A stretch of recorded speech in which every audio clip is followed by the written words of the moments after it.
And in this house, the most dire, horrible events took place.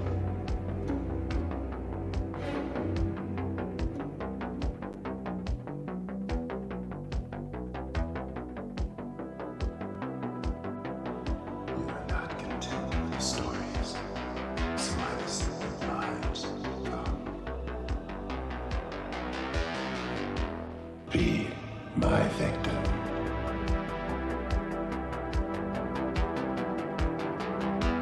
Through watching scenes of violence, through watching scenes of transgression, through watching scenes of horror. There's an enormous amount of sort of abattoiral excess.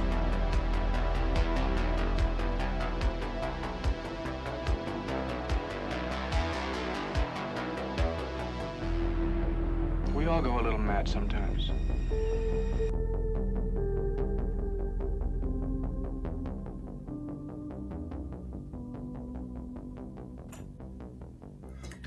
Good evening, chat. How is everyone doing? I hope you're well. We are on the, 51st episode of Double Feature Horror Show. 1 year. 1 year of streaming. Technically, I'll let you in on a secret, folks.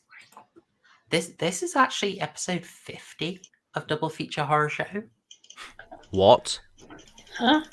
Oh, yeah. Women can't maths. Women can't maths in the least. Why have you hit me with this curveball? What the? My autism. I was trying to line up all my thumbnail images for Double Feature Horror Show, and I realised we were missing an episode. And it's from how I make these thumbnails. We had the episode set up, the thumbnail set up for the See No Evil the first time we tried to do it, when I think it was episode 38. And then we had to cancel it. And I was like, oh, okay. So I did a cozy stream, and then I made just the next thumbnail, and I just updated it so it's episode 39. And there had been no episode 38. So technically we only have 50 episodes because we've missed 2. I can't believe you've done this. This is a travesty. I'm leaving. Oh no! I'm confused though, because when did we? So when didn't we do See No Evil first? Was that after the Cube? It was just at the end of December when TCG wasn't available, and we just decided, look, there's no way we can do a wrestling film without TCG. Yeah, blame my son for nearly dying for that.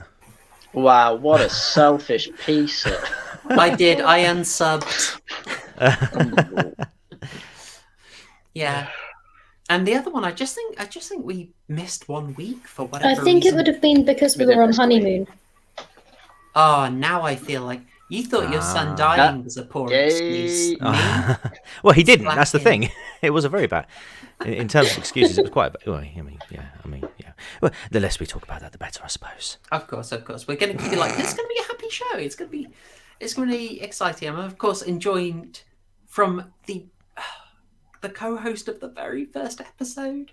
It's your boy Haryan. How you doing? Hello. How's everyone doing? What up, my drillers, etc.? I should be drinking for tonight, but I can't be bothered getting up and getting any. No, I should also be drinking tonight, but it's a Tuesday and I can't do it this week, so I'm saving it up. I'm saving it up for the weekend. It'll be great. I'm going to toast the stream on the weekend, but you chat, you don't have to wait. You can start slamming that special brew right now if you want. And of course, also joined. It could be no one else. That crime guy. How you doing? Who was also here for the first stream as well. Yeah. From Hello. Day one. And welcome to the 1000 sub special. What up, my shillers? 1 sub, 1 corpse. Yes. Oh. And that is why we're doing this. It turned out that actually people really wanted us to talk about this film, but I literally just did it because of 1000 subs and 1000 corpses. I really wish no one had wanted to talk about this. I'd prefer not. A joke I've said a few times is we needed something special and relevant for 1000, so it was either House of 1000 Corpses or 300 3.33 recurring times, or half of 2000 Maniacs, or Maniac 2000 times. You know, we could have gone any way with it. You know, we had options, but ultimately, House of 1000 Corpses, that's what we're going with. That's this stream's topic. I mean, I can kind of see why people want us to talk about it. But it felt like a roller coaster. It is. Quite a ride. One of those roller coasters you built in Roller Coaster Tycoon that send people into the lion cage. One of those. Yeah, exactly. Kind of like that, yeah. One that catapults people to the next park so that they end up with more deaths than mine. Well, we might have a fair amount to cover, but I just thought, it's a special occasion, and I thought it's worth recapping that, you know, this whole thing that we've been doing for literally a year really started because there's just like two completely random events. So I was actually really hesitant to stream. It's not. You still are. I am. It's so true. Every time. Ooh, I'm a bit nervous. Are we ready? I wasn't going to do it, yeah. And but my PC, well, like way back in Feb 2021, yes, my PC became absolutely bricked thanks to a failed upgrade. The irony. And so I'd been uploading every week, and then it just wasn't getting fixed, and so we were entering like 3 months without any content, and I just thought, no, I've got to do this, otherwise I'm going to fall off the wagon, as it were. Do it. Exactly. No PC meant no edited videos and no excessive games of Age of Empires 2. So don't let your memes be dreams. Precisely. But we had a working laptop, so the other thing that started this was that I got a little obsessed with the Rocky Horror Picture Show classic song science fiction double feature, and I just thought, that's got a really great hook. I could steal that. I could use that in a video, and I never did. I ultimately made a complete like horror remix of that song, which plays on my channel. I think every time you go on the channel page. But I thought I would use it for these streams, and I never did. But I realised I need to do something, and I've been bricking it, and so I thought I cannot do this alone. People don't want to just listen to me, so I asked Rosa Dawn and Haryan and TCG, and we just you were reassuring me all the way through that first stream. Well, but yeah, it's streaming, isn't it? Just you keep talking garbage, it'll be fine. I mean, that's what people basically want this for background noise. Yeah, I mean, to be fair, I think at the time you asked us, I mean, I was still relatively new to it all as well. So yeah, definitely Haryan and Rose were carrying. I think, well, myself at least. I mean, it's not insulting. It's like you put the radio on in the car just for something to be on. It's fine. Yeah. I'm the same. I mean, I like to think, you know, after all this time, we have got that sort of cozy vibe.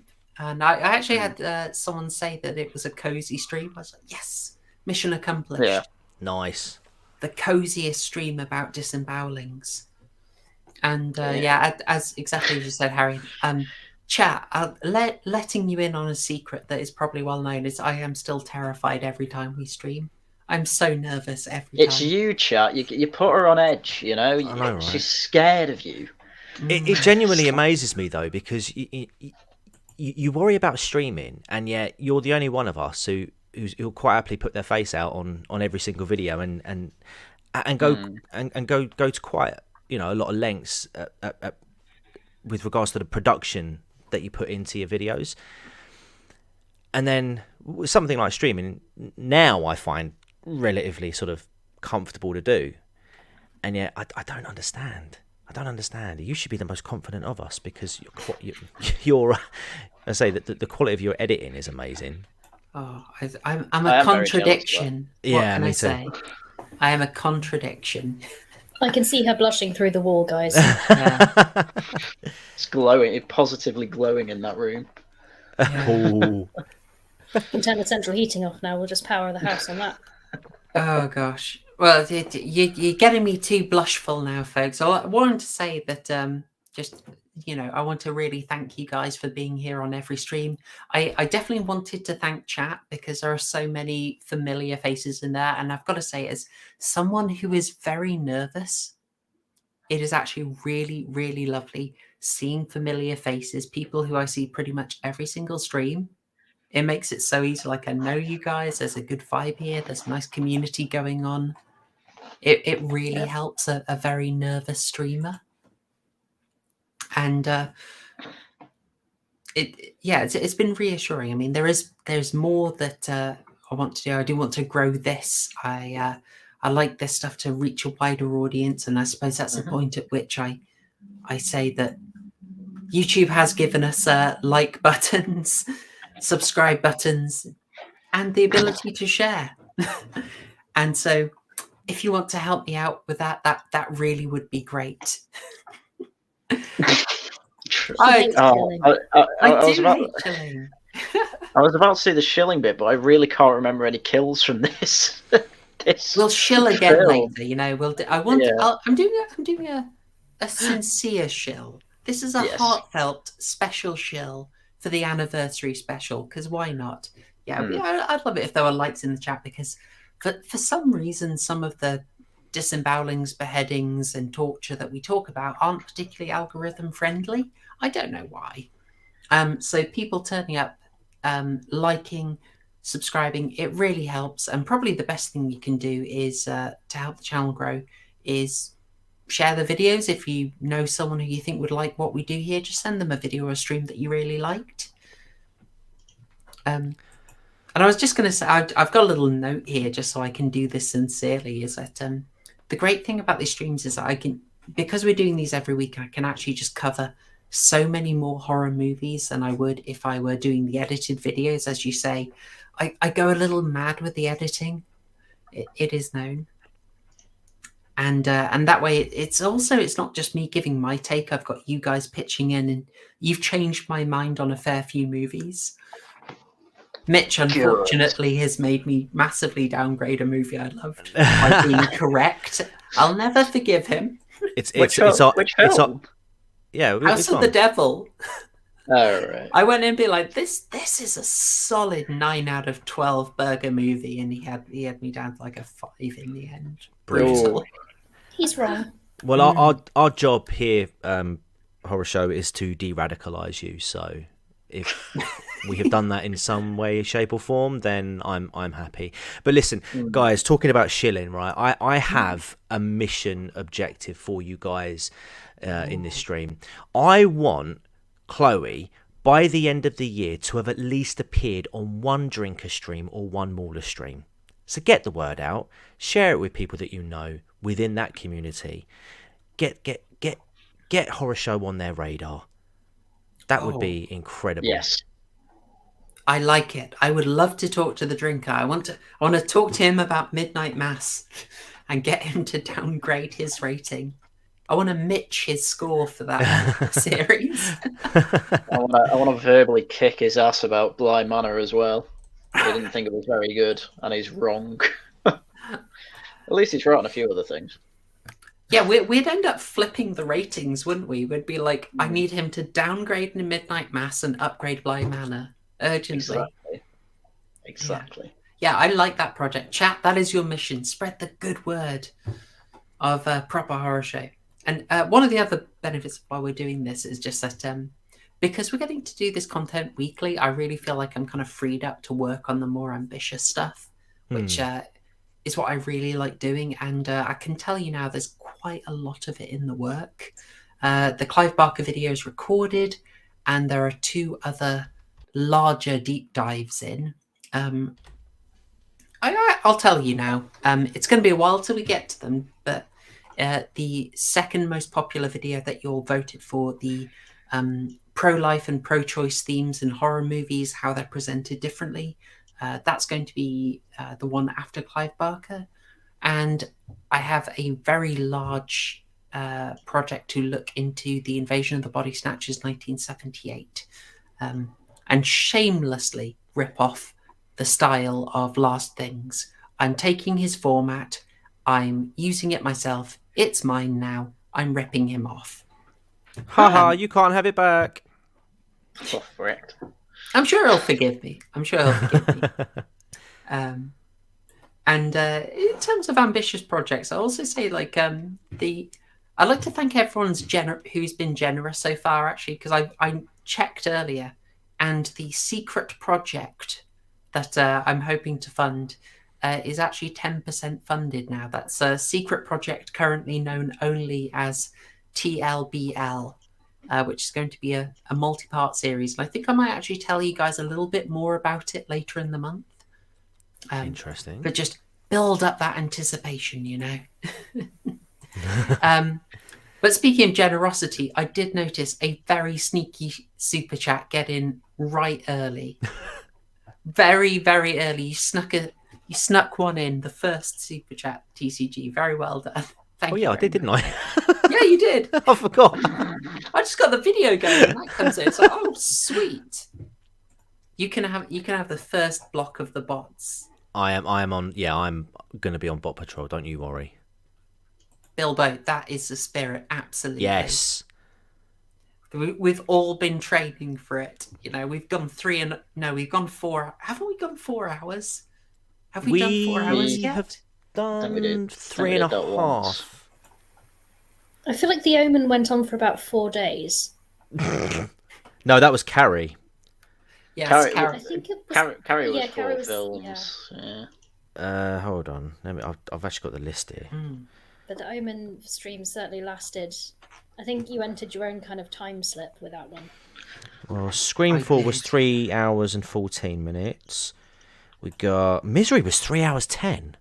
Yep. Alien was long. I think we did like 3 hours 40 for Alien. Alien was 3 hours 34. Yeah. 3 hours for The Lodger.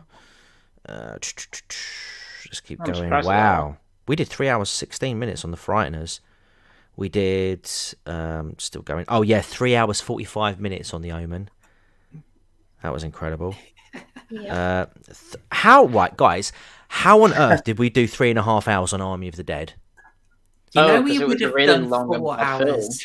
I mean, We would have done 4 hours easily, but I was like, background guys, please, I'm dying. I think that might have been the one I was standing in the doorway glaring, which is where Super Nanny came from. I am the original Super Nanny. Oh, you're getting all the deep lore tonight, chat. I'm seeing so many people here. Hey, Mr. GB. Good morning, Gisa. Queen Boudica Radiant, you must have loved this film. I know you have been recommending. You've been recommending Burnt Offerings to me for ages, and I am watching it this weekend.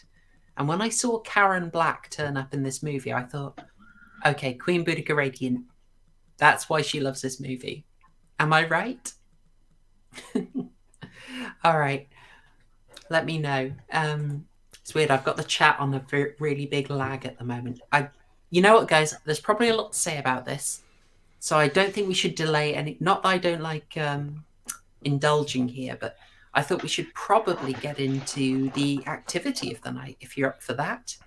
Let's do it. I realised I meant to actually have something on for the... I meant to have this on screen for this. Does anyone recognise this? Oh my god, that was... Happy birthday, Jessica. Go on. All There I is can think is massive Jessica kudos. Jones, but it's not that. This is open for chat. Anyone who gets this gets massive kudos. Which film is this? Give us a clue. It's really familiar. We have reviewed it. Oh my I'm god. going to give you Doesn't help 10 me. seconds. I don't believe you. Have I seen it with you? Yes. You absolutely crapped yourself in it. It was one of the first ones where you jumped up and screamed. It's not Carrie, is it? No? 5, 4, 3. Oh my god, I'm going to kick myself. It is The Descent. Oh, Oh! Yes. Yes. God, no wonder I forgot about it. I repressed that film in my memory because it was awful. Well, Yeah, I can't annoying. I cannot believe that was a very that was a very good guess. By the way, we should do Happy Death Day. I loved that film. Absolutely loved it. Is But it as no. good as Silent Night, Deadly Night? I think sequel is- I know of Happy Death Day. Actually, Yeah. I haven't seen it, but I think I know the premise of it. It's really good. It's really good. Is the sequel the one that just turns into a weird mad jape sci-fi type movie with quantum physics? Yeah, it just becomes a pure comedy. It's a very weird sequel. But the first I really, really liked. But let's get into the activity. Because Spoilers. I figured if I can find the darn thing. Where is it? Here we go. I figured in honor of the very first thing we covered, we should have a little test and see how much you guys like scary movies. Uh-oh. Do you like scary movies? Oh, poor Haryan. We're gonna have a quick. It's literally I don't have a high res version of his helmet, and so when I blew it up, to be fair. yeah. All right, we're gonna do a horror movie quiz. Chat, you play along. I want you guys to keep score, although that might not necessarily work. But you try it yourself, chat. I want to know how you guys do. Going to be a few quizzes. Not everything is related to what we've covered. But Okay. hopefully, you enjoy it.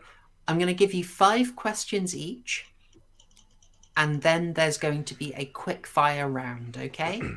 Right. Okay. All right. Cool. First up, Haryan. Are you feeling ready? No. Are you But then it feeling wouldn't be a lucky? horror. It wouldn't be a horror show if I felt ready. So if anything, that's a All good right. thing. Oh, folks, well done on the like button. That is much appreciated. You guys are doing great. You have been smashing, stabbing, and hooking the like button. Okay. Slamming an axe into its back and all that. Yeah. Oh, brilliant. Skin that subscribe. Anyway, Exactly. all right. So, Haryan, Yes. question 1. Yes. What is the short story on which Candyman is based? Oh no, it's based in Liverpool. It is. And it's by Clive Barker. It is. That's about all. I know everything but the title. Oh, I'm always like this at quizzes. I know everything but the title. It was like, the Forbidden. Yes. Oh, Nailed it. Nice. Hold out. Well done. Well done. All right, that is a green for this. Yay. I might just have to like bold it. Apart- Oh no, I've messed up my formatting. Okay, never mind. Question 2. Yes. Which of the following films was actually, at the time of writing, the last in the series? A. Jason Goes to Hell, The Final Oh. Friday. B. Freddy's Dead, The Final Nightmare. FD4, The Final Destination. The Last House on the Left. Saw 7, The Final Chapter. Or Insidious, The Last Key. Which of these was actually the final one in the series? Of each. Oh right. No, those are 6 movies which all Yes. have last or final in the title. Which of one them was actually final? were? I've not even seen any of these series. We got some mega Final Fantasy vibes here. Oh, go through the list again. I know Jason it's not Goes to Saw. Hell, The Final Friday. Freddy's Dead, The Final Nightmare. Final Destination 4, The Final Destination. The Last House on the Left. Saw 7, The Final Chapter. Or Insidious, The Last Key. Oh, I'm gonna guess Insidious. You are indeed correct. It Wait. wasn't. Oh. It was Insidious. Did you just guess that? I just guessed that. Yeah.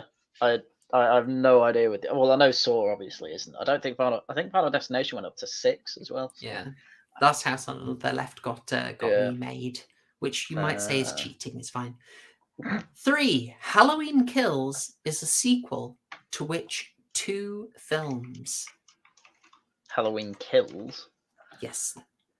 This year's Halloween Kills, the sequel Yeah. to which films in the Halloween series? I don't know. Did they remake Halloween and then just make a Halloween 2 and call them that? That's what I'd go for. I don't know what they renamed them. That's my guess. I think I might allow that. It's not far off, to be honest. I think I'll allow it.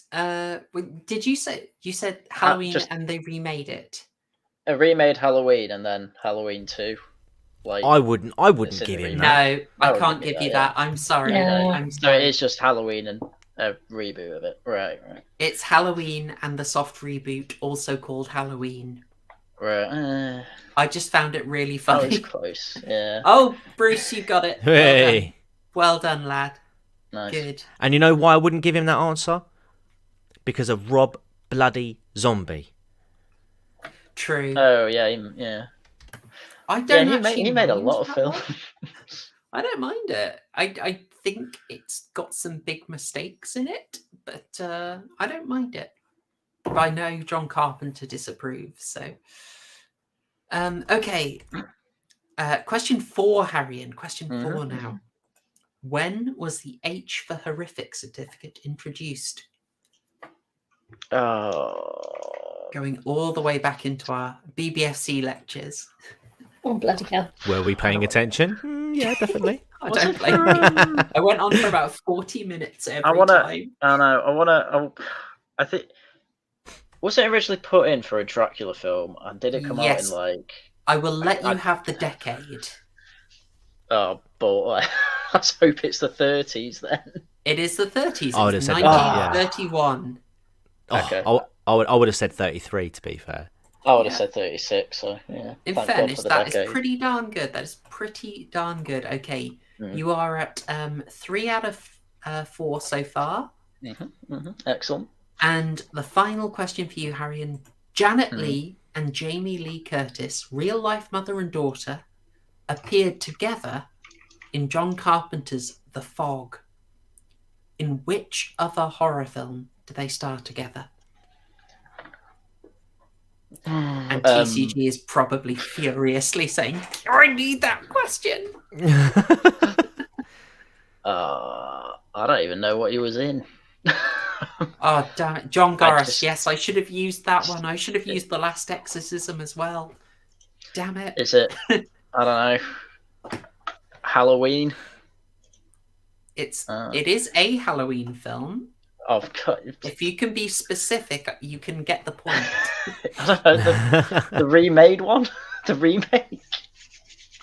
How many Halloweens were there? I'm sorry, I am not allowed. Yeah. I am not allowed. That is 3 out of 5. That is not bad at all. I'll take it. Which Halloween was it? It was TCG. Do you want to go for it? No. H2O. Was it H2O? Already in the chat, Josh Hartnett. H20. Yes. Sorry, H20, with Josh Hartnett, who is one of Proper Horror Show's teenage crushes. Yep, and also retconned. Yes. Yep, alas. Andrew It'd be nice. Wolford, Brucey T doing very well there. Very well. God, I'm going to do terrible. You got the Fez got Halloween and Halloween. This is very good. Well done, guys. Well done. Nerds. Yeah, people know. Okay, now it's on to waifu. Waifu is next. Now I know there might be some concern about bias, but trust me, I'm playing it fair. So, on which date did the events of Friday the 13th take place, waifu? Is it by Visibility Day or Friday? That's the 13th? close enough. That's not the actual question. Okay, question 1. Your actual question: who directed Saw? I hate you. James Wan and Lee Wannell.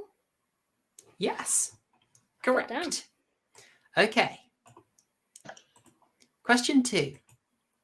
In which of these films does Hugo the doll appear? The Boy, Child's Play, Magic, or Dead of Night?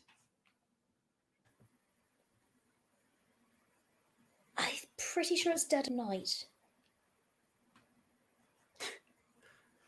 All Am I right. right? Yes. Yes. Okay. I feel I should have thrown clearly you some absorbed really. something. Question 3. How many Friday the 13th movies have there been? I know this one. It's 12 because they really need to make. No, hang on. They haven't yet made the 13th, Friday the 13th, so it's either 11 or 12. And now I'm second guessing myself. I'm going to have to press you for an answer. 12? It is 12. Damn. I swear I have. Okay. Man, I wish I had that question. Question 4. The 1968 epochal classic, Night of the Living Dead, attributes the rise of the zombies to what cause?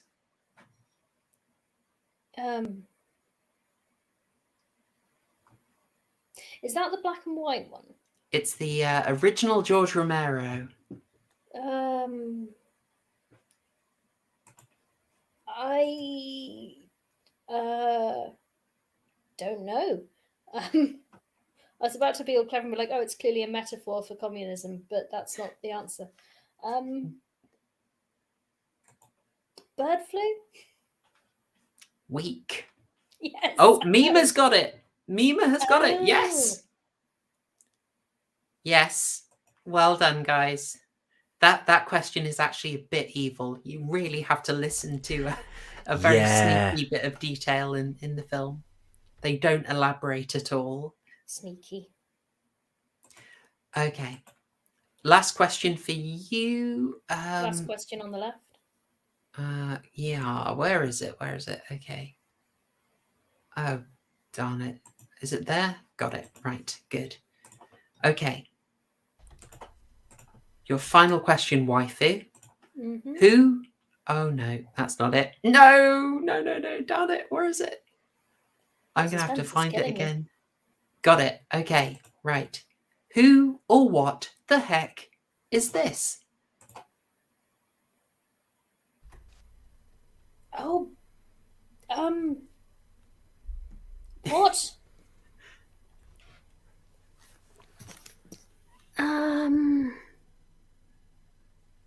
It's me. Oh, hang on. Is that... It's either from Jeepers Creepers or it's from the one with the piano playing gramophone in the house. Piano playing gramophone? I want to say it's like it's either Insidious or Sinister. Is it the sort of monster from Insidious? I am afraid that is wrong.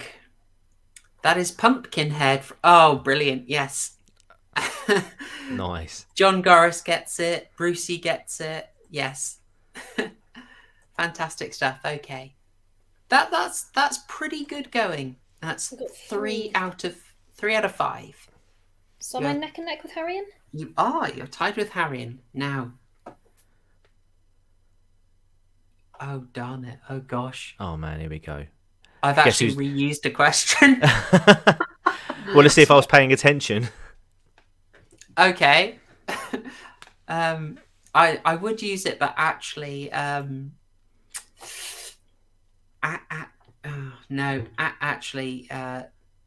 waifu got it right. So I'm going to swiftly switch series and ask you how many Child's Play movies there have been. Oh my god.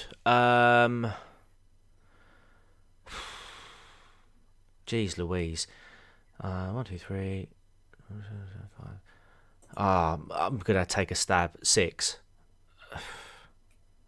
No. No. You were correct with that up to 2018. I'm afraid. So is it 7 then? Yes. So we have got Child's Play, Child's Play 2, Child's Play 3. That are brilliantly named Look Who's Stalking. Brilliant. Then Bride of Chucky, the absolutely horrific Seed of Chucky. Then we go for a reboot with Curse of Chucky, and then Cult of Chucky, and then we got the remake, which I also did not like. To be called fair, the Child's Seed Play. of Chucky did have a nice niche old horror reference. It did. It had some very old school, obscure references to Ed Wood films. So, oh, hey, Yes, how you doing? We are doing our quiz. 327,952. Feels like it sometimes. I don't know. I love that series. Okay, so TCG. When was the X certificate first introduced? And I'll let you just go for the decade. Oh my god. Oh my god. Well, it must have been after the 30s. I think it came.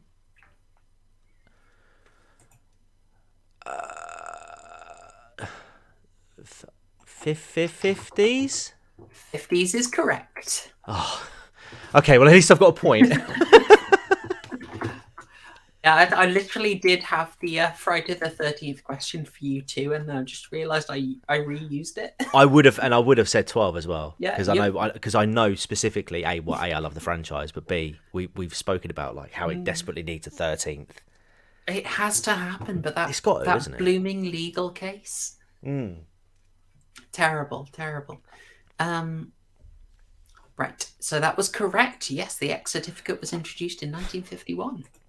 Oh, was it 51? Yes. I would have said 54. 3. Name any George Romero zombie movie that isn't Night, Dawn, or Day of the Dead.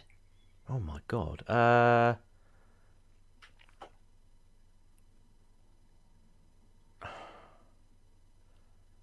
don't want to say Return of the Living Dead. Bilbo, that might be the comment of the night. Right, I'll tell you what. Oh my god. I don't know. Returning of the Living Dead. I don't think that was a Romero one, but No. no. No, I'm afraid not. That was Dan O'Bannon's one. There was a big lawsuit. Diary of over the it. Dead, of course. Yeah, Diary of the Dead, Land of the Dead. Land of the Dead. I was thinking Survival of the Dead might trip you up. I think, or no, Survival of the Dead is Romero, and it's One Shot of the Dead is a Korean, which sounds quite interesting. Right. Okay, never mind. Question 4. Whatever happened to the Transylvanian twist? What the what? The Transylvanian twist. Whatever happened to it? I've got no idea. I'll open it up to the other. Oh, hold on. Wait. This isn't a horror question, is it? Kind of, sort of. Are you talking about the Monster Mash? Yes. I'll give you that. They did that mash? The Transylvanian twist is now the mash. Oh my god. It's now the Monster Mash. Don't do this to me. Final question. Which absolute mad genius did the creature effects for The Thing? Oh my god. Fuck me, I should know this because we spoke about this before. I can give you a choice of 3 if you want. Yes, please. Okay. Sorry, I'll give you a choice of 4 to be fair, because I think Okay. most people had a choice of 4. So, Tom Savini, Dick Smith, Stan Winston, or Rob Bottin. I don't think it was. I want to say Tom Savini, but I feel like you just put that in there.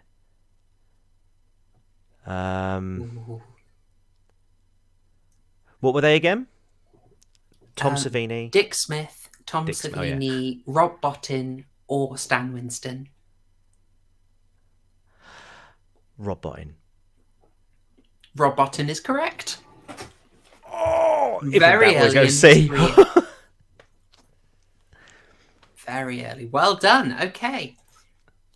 I think that's turned out quite nice and balanced because everyone's got 3. All right. Nice. Quick fire round. So just speak when you've. This is going to decide it. All right. So just basically first to say it. I should probably try and take points away for incorrect answers, but to be honest, I don't care, and it's just fun. Just doing it for a laugh, lads. All right, chat. You've been doing really well. Yes, Years got it straight. Well done, Rob Botton. Rick Baker is amazing, actually. We haven't talked about him yet, but he's very interesting, very skilled.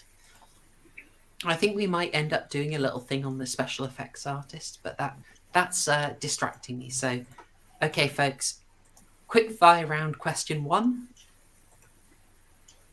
What the heck is this, and or what film is it from? Right. What? That is The Fly, Yes. and it's what's his face, Jeff Goldblum. Well, it Yeah. was Jeff Goldblum. It was. That is the Brundlefly. Yes, from The Fly. Fantastic. TCG, that is your point. Whew. Okay. Damn, I was never gonna go. What is the sequel to the Blair Witch Project called? Oh, something to do with covens. Book of Shadows. Yes. What does that have to do with covens? Witches. Sorry, that was just a very rapid. That was a bullet train of thought. Okay. Name any film in the subgenre French extreme. Alan Terrier. Yes. Sacre Bleu. 120 Days of Sodom. Italian. Is it? Yeah, well, Salo is Italian. All right. One day, Oh, the guys, book was we're French, going to wasn't have it? to talk Yeah. about the influence of Italy. Do you know how subversive Italy is on horror? I don't, but I'm prepared to listen. Oh my gosh, it's hilarious. We'll go into it, but they are copyright. One thing I'll say quickly about Italy is there was no respect for copyright laws whatsoever. So Italian filmmakers would just make sequels to American movies completely unauthorized and market them as a sequel. So the fantastic Zombie Flesh Eaters was released in Italy as Zombie 2. Nominally a sequel to Night of the Living Dead, which was released as Zombie. Wow. There are many incidences of this, and wonderfully subversive Italians. We will cover them. They've had quite the influence.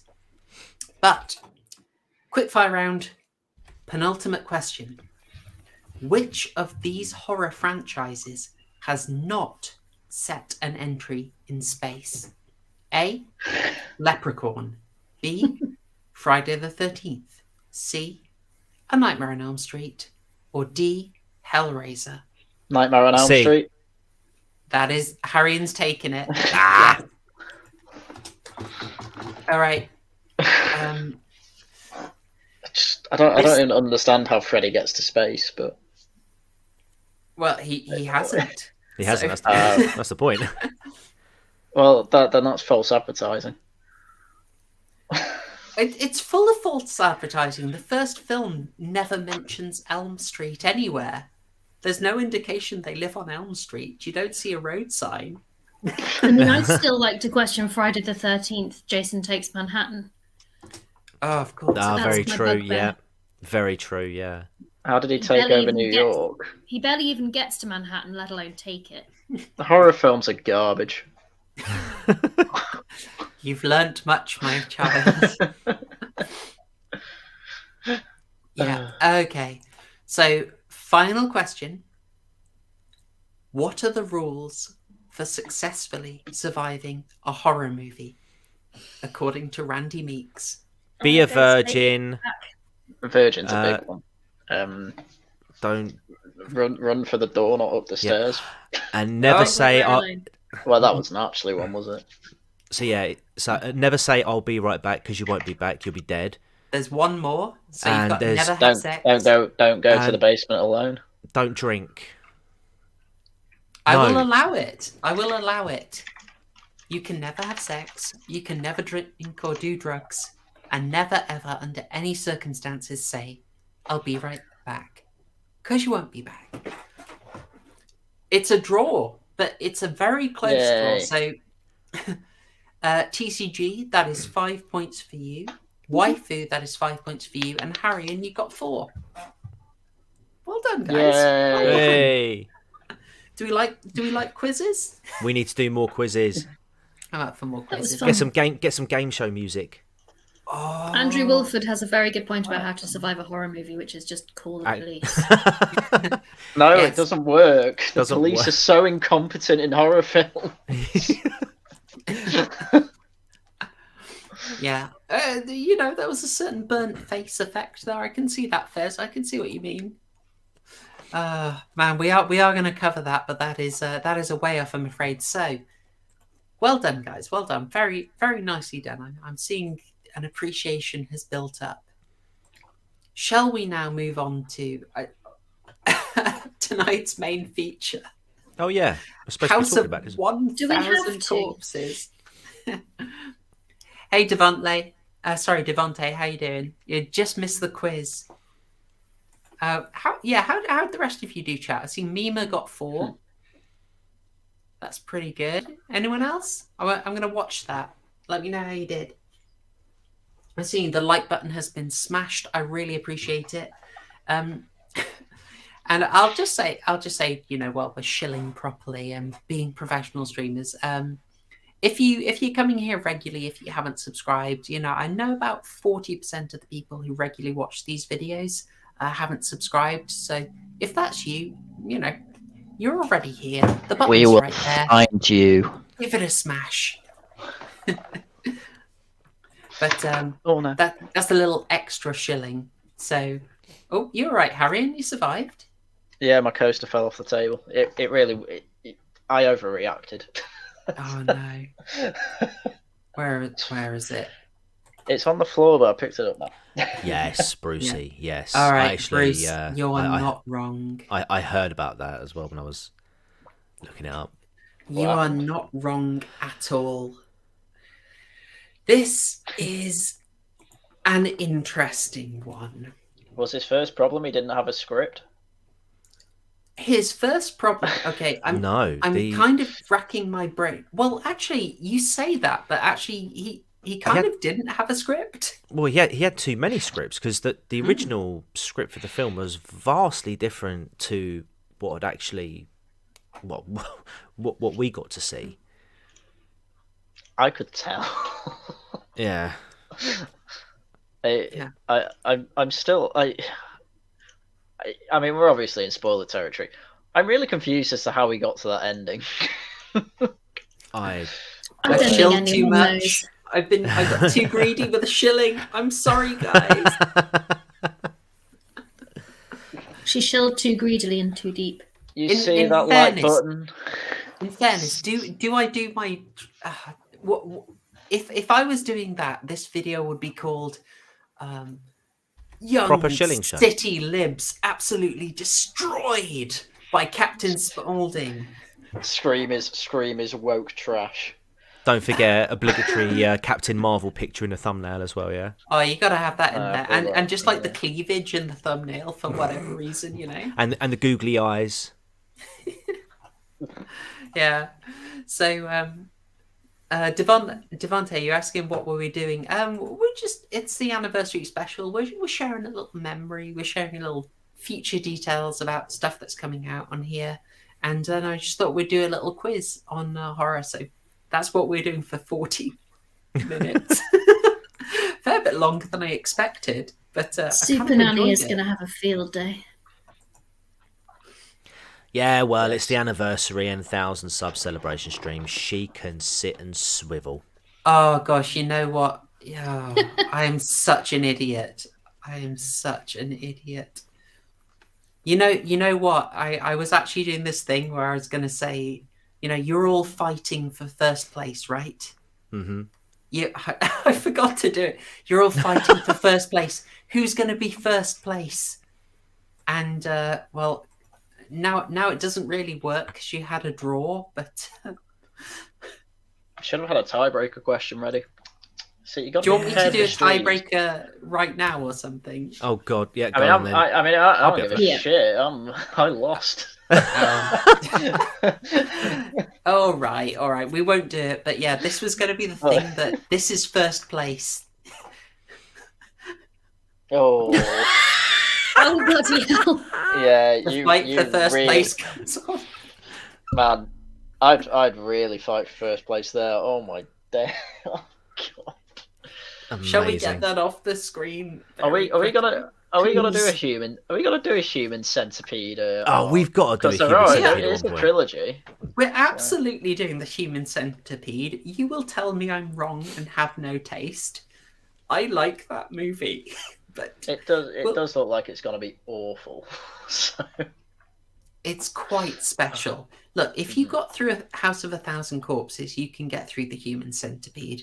But I will get that off the screen because I know people are somewhat sensitive. Oh, I can't believe I forgot to do that. I'm such a div. I'm really glad you did.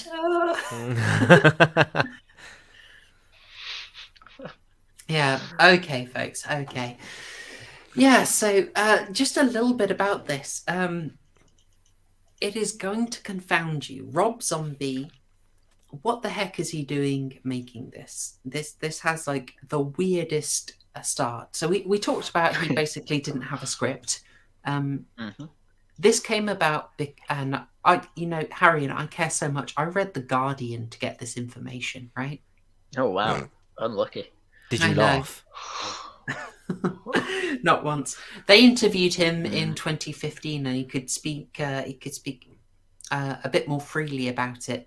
And this movie basically came out of him designing a haunted house for a theme park. Okay. Yeah, weirdly enough. That's, yeah. I was gonna say that's still weird for him, isn't it? Yeah, He's a you gotta, musician. he is a musician, but he doesn't limit himself because he started off working whilst being a musician. He also did work as an animator before things completely kicked off.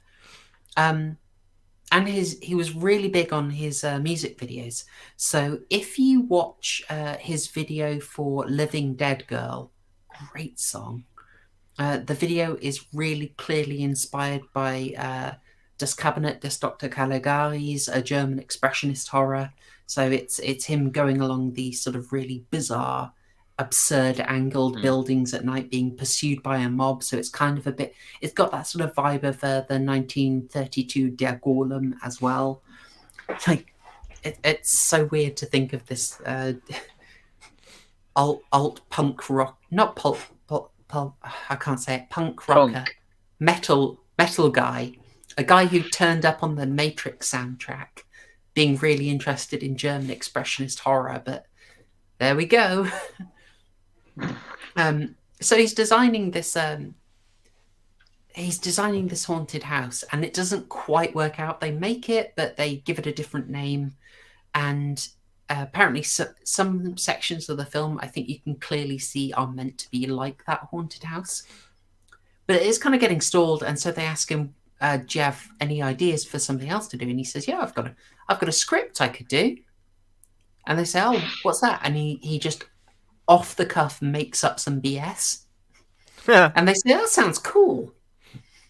And he said, oh, cool, I'll get you a full treatment. Was making it up on the spot. Wow, That's pretty impressive. This project was doomed from the start. I don't know. I think he was filled with the spirit. He felt the muse touch him, you know. But yeah, he goes back. He writes a 12-page treatment, and they say go for it. And bless him, I'm seeing some Rob Zombie love in the chat. This is excellent, guys. This is excellent.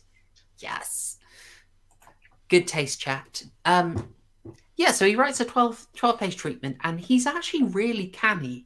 This guy's got some brains. He's shooting this quite cheaply on this Universal backlot, right? And the budget was very low, but it's kind of contested how much he spent. He got his initial budget, and he, in his own words, filmed a crap ending on the basis that he figured if the ending was crap, having invested in it, they'd give him more money to film something better. Kind of genius, right? It's Just the certainly ending? one approach.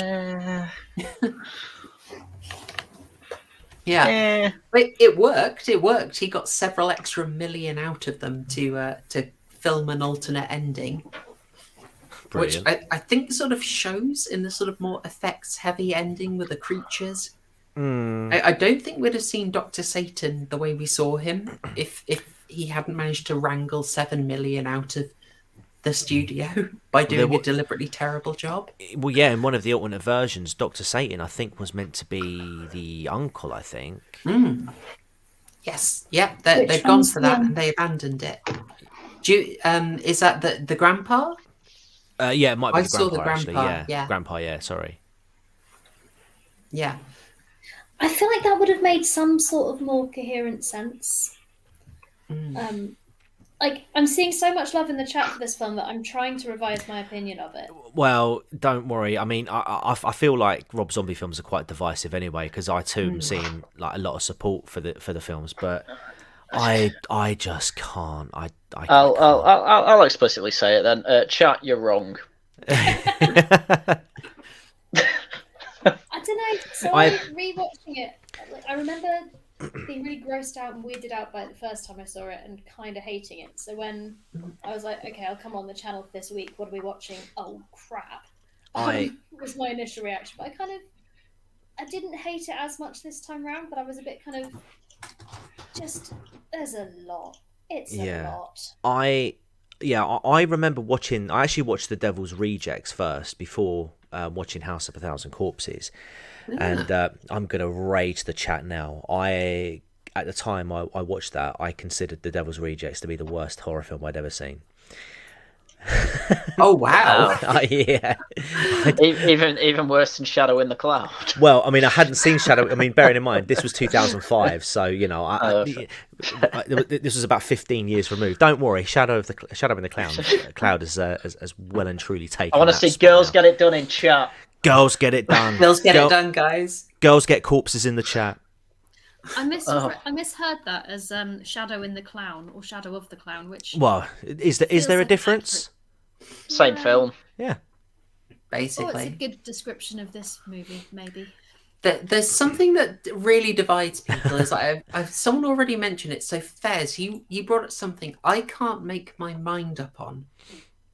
Because I feel kind of like he's really aware of how southern rural folks are presented, and he's like, his approach is kind of to really get deep in the character and really use that to sort of insult the kind of city liberal types. Like, that's the vibe I get. There's a few things in there that make me think he's doing that, but I think we'll get to that. I'd be interested in what other people think. Like, there's just a few.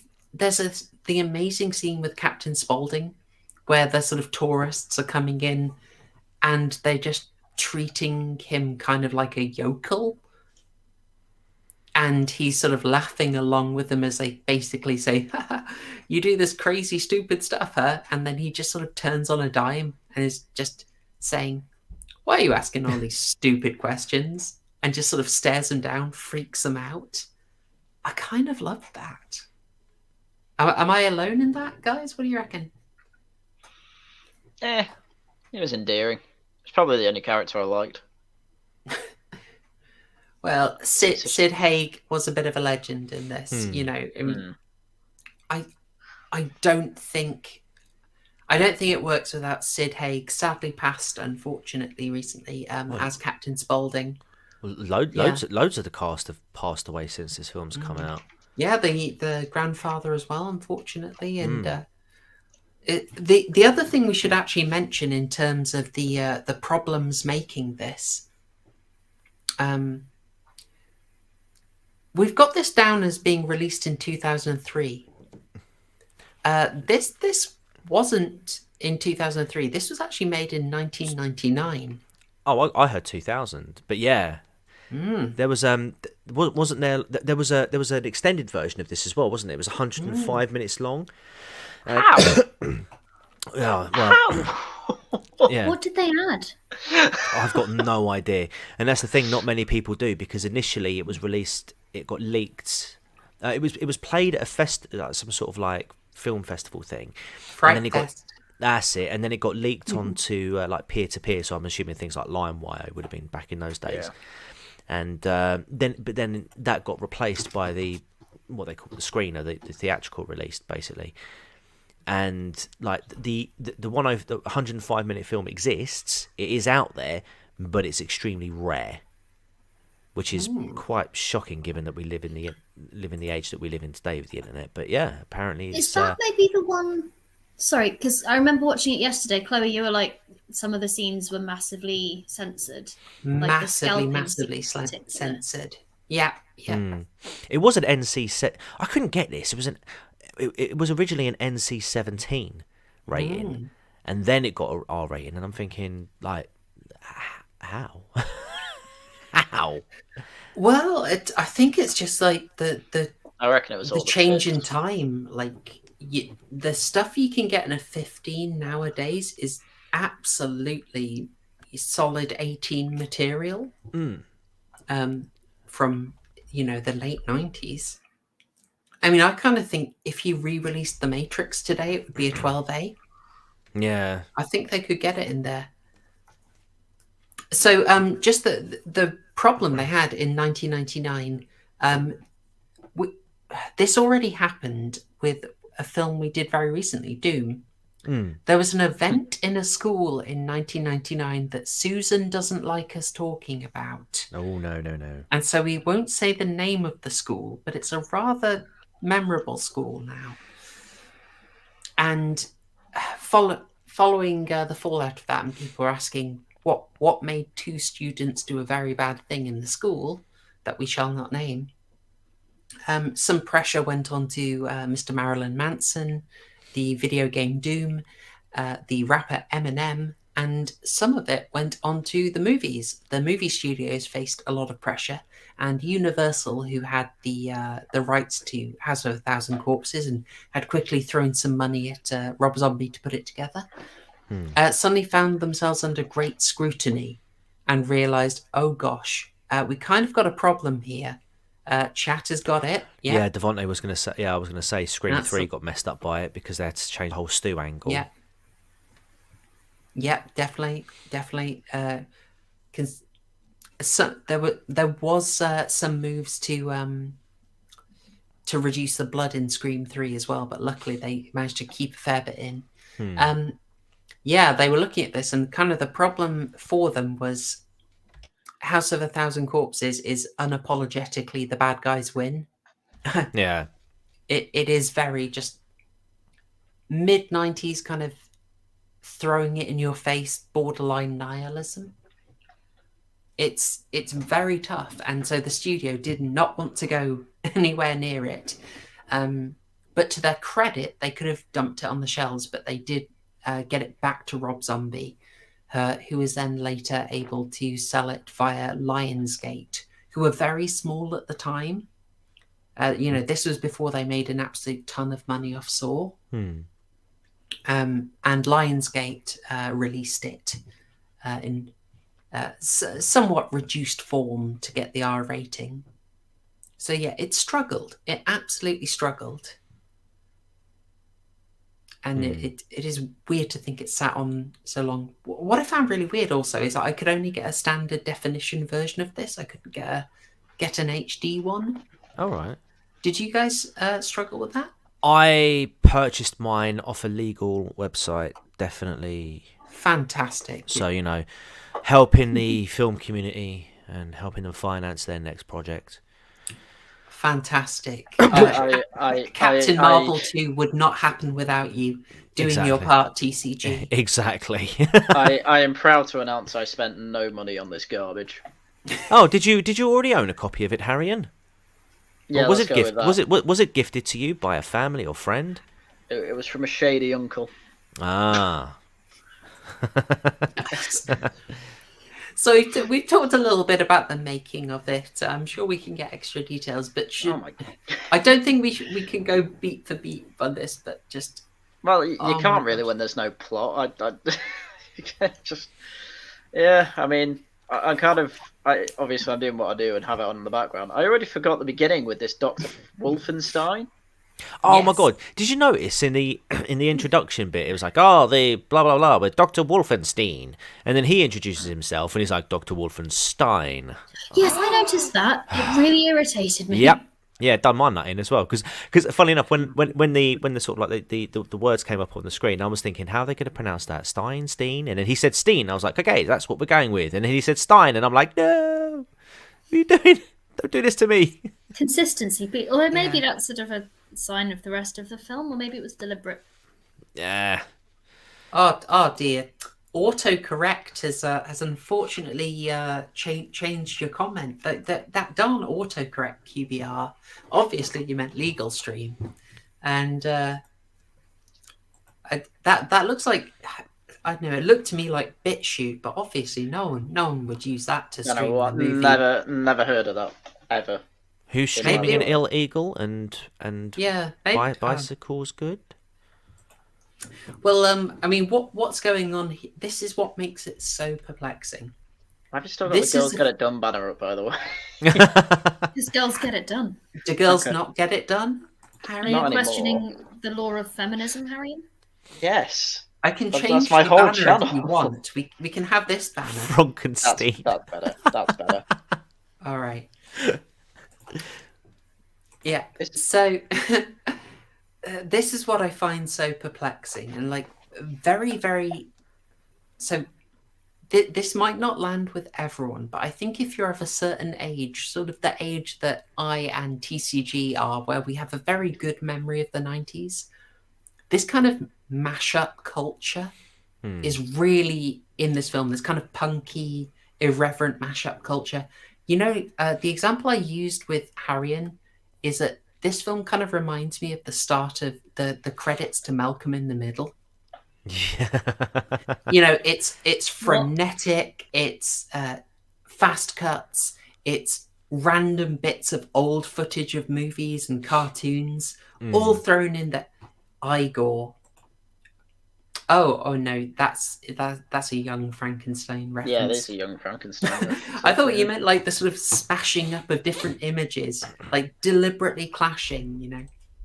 This film is absolutely full of that. Does Dr. Wolfenstein or Wolfenstein have anything to do with the plot? No. But I don't know why they have it. I get why they have Dr. Spandrel. It's a nice reference to sort of horror hosts, I guess. It is indeed like, a horror host. Your girl, Elvira? I was going to try and call her Evelyn. I was like, that's not the right name. Or Vampiro. All those kind of, or Creepshow. It's that kind of thing. It is all that. He's thrown in a horror host, I think, just to kind of show he knows it. Yeah. There's a lot He needed to get it to 90 minutes. That would not be an unfair interpretation. There is lots of stuff thrown in that's just characters talking to the camera, and it looks like they ad-lib it, and it's just in there to get an extra couple of minutes. It's weird. It just didn't. Weird. But it's just it's showing you he knows the stuff. It's like, hey, I know my horror. I know what should be in a horror movie. I'm just not going to do it. Yeah. You know? Yeah, I was kind of hoping to see an Elvira spin-off during those during that opening scene with the Wolfenstein. It was called Wolfenstein or Wonkenstein. I don't know. It's weird. It's starting you off with a very clear vibe, like you're just going to see some weird stuff, and it's going to be irreverent, and it doesn't really mind how weird it looks. I mean, I'm all for the weird look of it. Yeah. I just don't get it. Because I mean, what really weirded me out about this was that he's like, "Oh, come to my museum of monsters and madmen. Oh, by the way, we also sell gas and fried chicken." And I was like, Now- "Wow, how common is that in America to have a gas station with fried chicken at a museum?" Now you say that, but I was quite interested in that chicken, man. I wanted to taste it, man. Really hungry. It made me really Yeah. hungry. Yeah. From what I can tell, I think it is a relatively common thing to have kind of attractions or whatever at rural gas stations and things. I mean, there are plenty of Americans in the chat who can either back me up or tell me I'm wrong. But like when we briefly lived in the States, my parents were on a long car journey, stopped to get some petrol, and there was a mushroom museum with lots of really misshapen kind of mannequins holding plastic mushrooms, which clearly still gives my mother nightmares. So apparently maybe that was what inspired this. Who knows? I mean, I can see it being a thing. To be fair, it's a great place to set a horror film. It's just a shame that they only set about a third of the film there. I know. Yeah, and then but they get away with murder apparently in this place as well. As you do. Which confused me a bit. What? I mean, what's the problem, officer? I mean, yeah, he wasn't even suspected. It's like, oh, he called me from here, and he wasn't even a suspect. It's like you're the last person who saw them.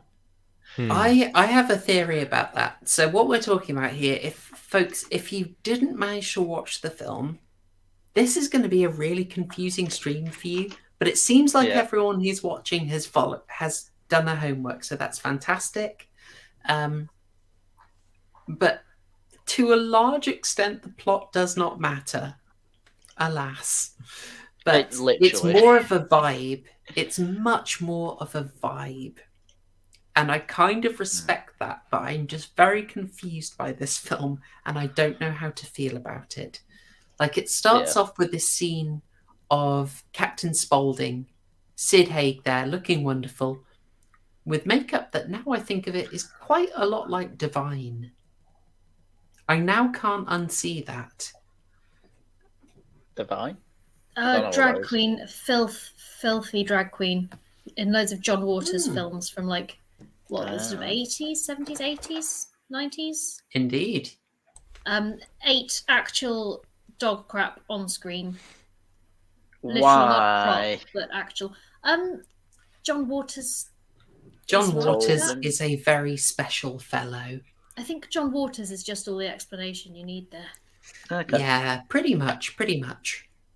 So we start off with a scene of them getting robbed and Captain Spaulding just being a badass. Like, there's a kind of, he's starting bantering with this guy, and it's very sort of Tarantino banter.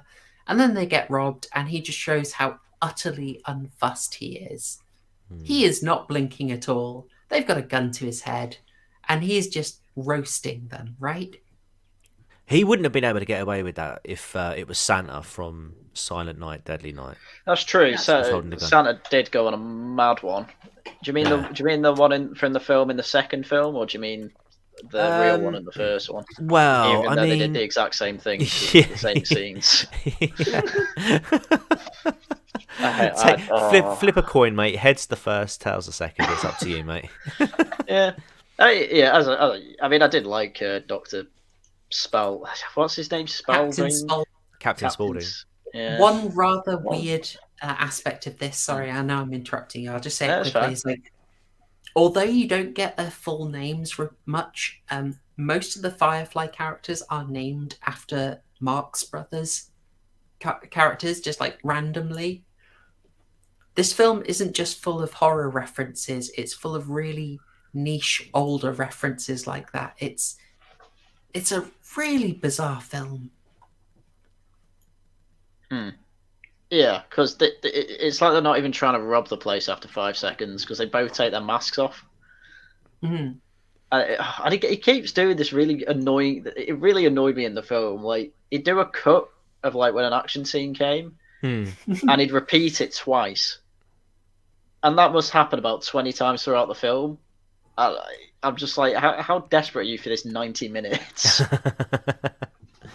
Because it's in bits that don't even make sense. It's like, because here it's like a guy in a clown outfit runs through a door with an axe to kill the robbers.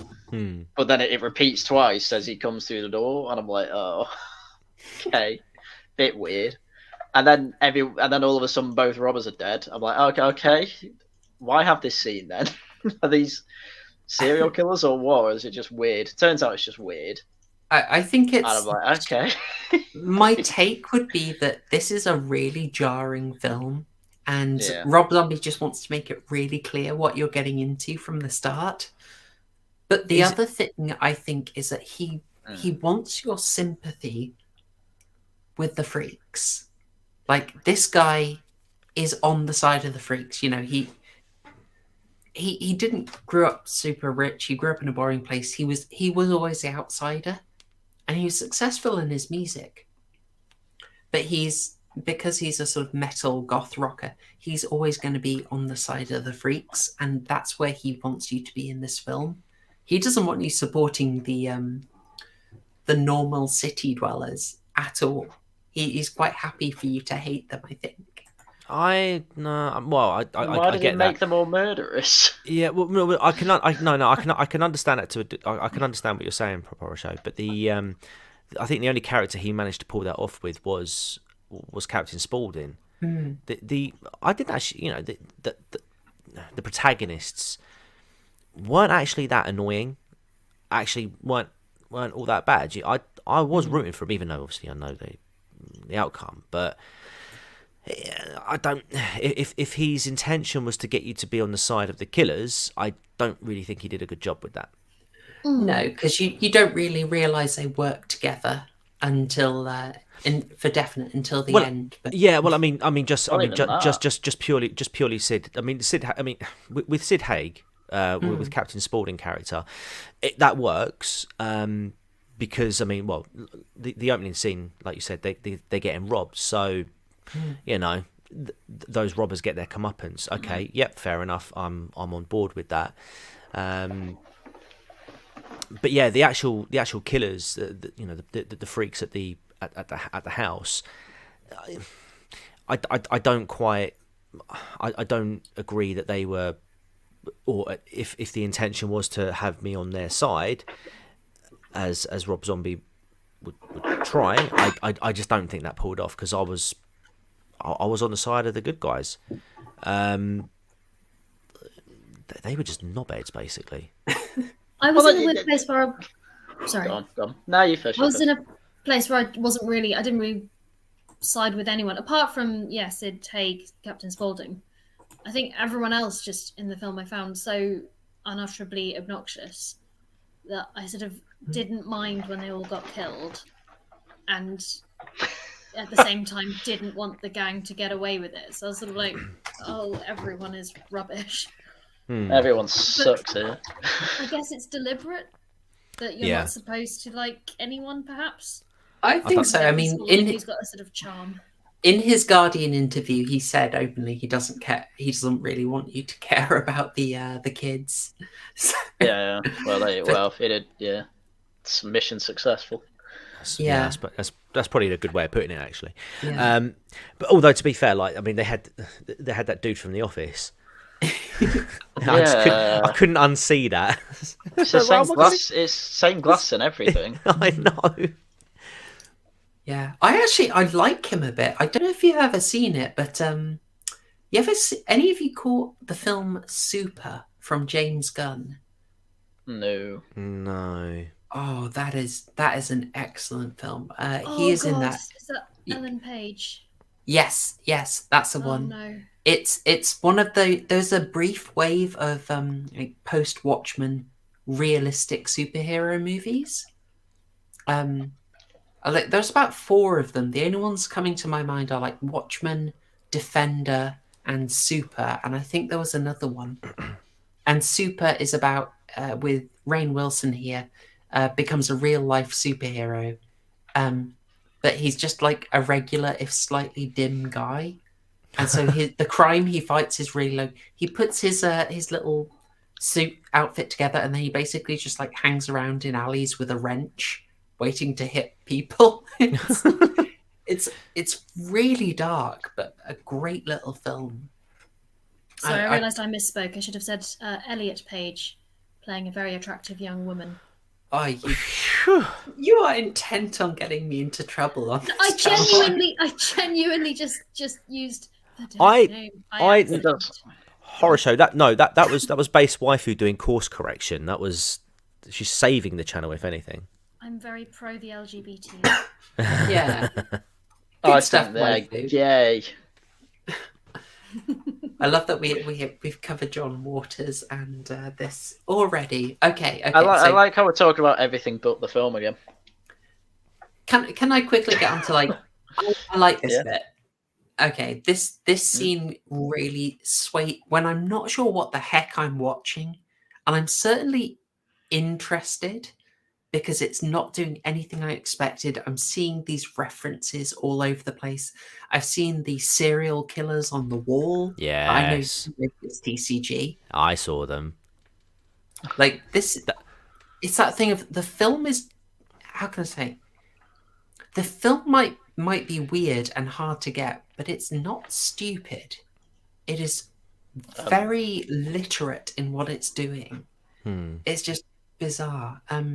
But you get to this scene where I think it's really pivotal, and it really brought me on side of the film. Of Rainn Wilson here is kind of just being really patronising to him, just asking stupid questions, kind of mocking him, and then Spaulding here just freezes him by going with a say, "Why are you asking so many dumbass bullshit questions?" I love that. So, Haryan, I mean, did you have a different take? Yeah, I didn't think it was being patronising, like, at all. Okay. I don't know where that. I don't know. It felt like it came out of nowhere that it just became antagonistic, and I'm like, oh, maybe he's just weird then, because the first question he just asks is, how long have you been doing this? And then he comes back with a really sarcastic answer, and I'm like, oh, wow, he's been patronising then. I got it the complete other way around.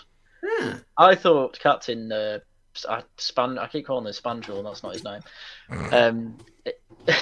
Captain whatever his name is. Yeah, I thought he was being patronising, and then he's like trying to turn it around, and I'm like, gee, the guy's just asking questions, dude. Like, what's wrong with that? Do you think they were reading the wrong parts of the script and then sort of realised halfway through? No, I think Rob Zombie just went, I want you to be weird. Or maybe Rob Zombie was just making it up as he went along. Yeah. Yeah, I mean, yeah. Any take, waifu? I'd forgotten I was on mute. That was smooth. I think it's, if I'm being charitable to the film, I think it's meant to be jarring. I think it's meant to kind of jolt you out of it a bit. I don't know, because you're sort of trying to think of the right words. Yeah, I think it is meant to be jarring. It is meant to kind of suddenly change the atmosphere and kind of make you suddenly feel wrong-footed alongside Rainn Wilson. So I feel like it was quite a good atmospheric moment. Maybe. Yeah, I mean, I was already jarred by, well, when we're in the black and white bit at the start. So, and then we get here, and I'm just like, why is he being a dick to him? That's all I could think at the time. But then, yeah, it's like, oh, kidding. But because then they do the little tour after that, don't they? The freak tour, serial killer tour. Oh, this is cool. You know, they're trying to introduce something here. Turns out they are, which is Dr. Satan.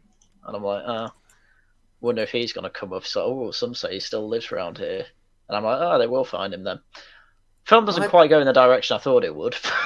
I was quite interested in the serial killers that they chose, though, to be honest. Yeah.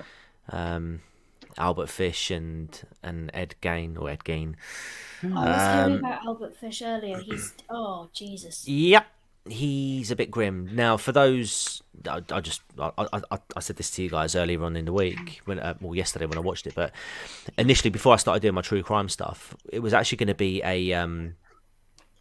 my wife was actually going to sort of, me and my wife were going to do like a little podcast thing, and she was the one who was going to do the research and then present a case to me. And we'd actually done a recording of the Albert Fish case, and I knew nothing of it at the time. And as she was just recounting what this guy had done, man, I mean, yeah, it was grim. Like one of his, it's really weird, right? Because one of the victims that he had, right, he basically befriended a family, and asked them if he could take their daughter to his place, and they agreed. And he'd only known them for about a week or so, even if that. And then he did unspeakable things, which I won't talk about on here. But you know, to top it all off, he actually wrote to the family and described in detail what he did. Oof. It's just unbelievable. The guy was an absolute maniac.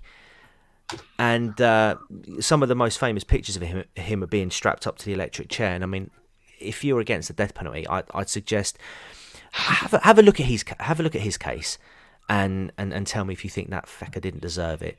One thing I will mention though as well, talk about the Ed Gein case. They mentioned about his fascination with the dead and his little grave runs. They sort of alluded to him doing a little bit more than that than just that with the corpses. I will tell you now, there is no evidence to suggest that he had. In fact, he had been asked if he ever did, and he said no. He the bodies, they smelled bad, basically. So yeah, there is another. I don't think he was a murderer, but there's another case. It's not Ed. He was just some chap in, I think, like the 50s who was completely besotted with this girl. She died quite young. He robbed the grave, took her home and stuffed her, and then basically lived with her as his quote-unquote wife. Yes. For years. Yeah, that's right. I can't remember the guy's name, but I remember hearing about that, and it just moderately broke me. Yeah, he was obsessed. Is this the one where the woman was in like a coma or something, and then when she passed away, that was when...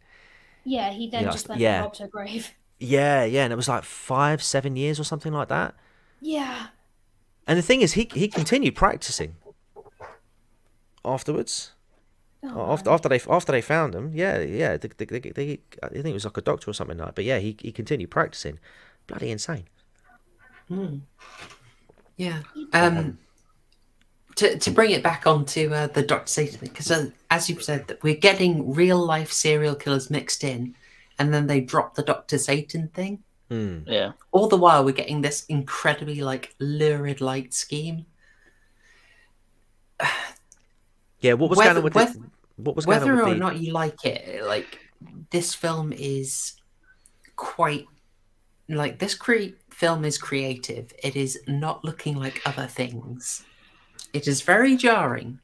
I get the feeling like for some people this is going to be their thing. Like it's going to be like the film they are most passionate about because it's distinctly doing its own thing.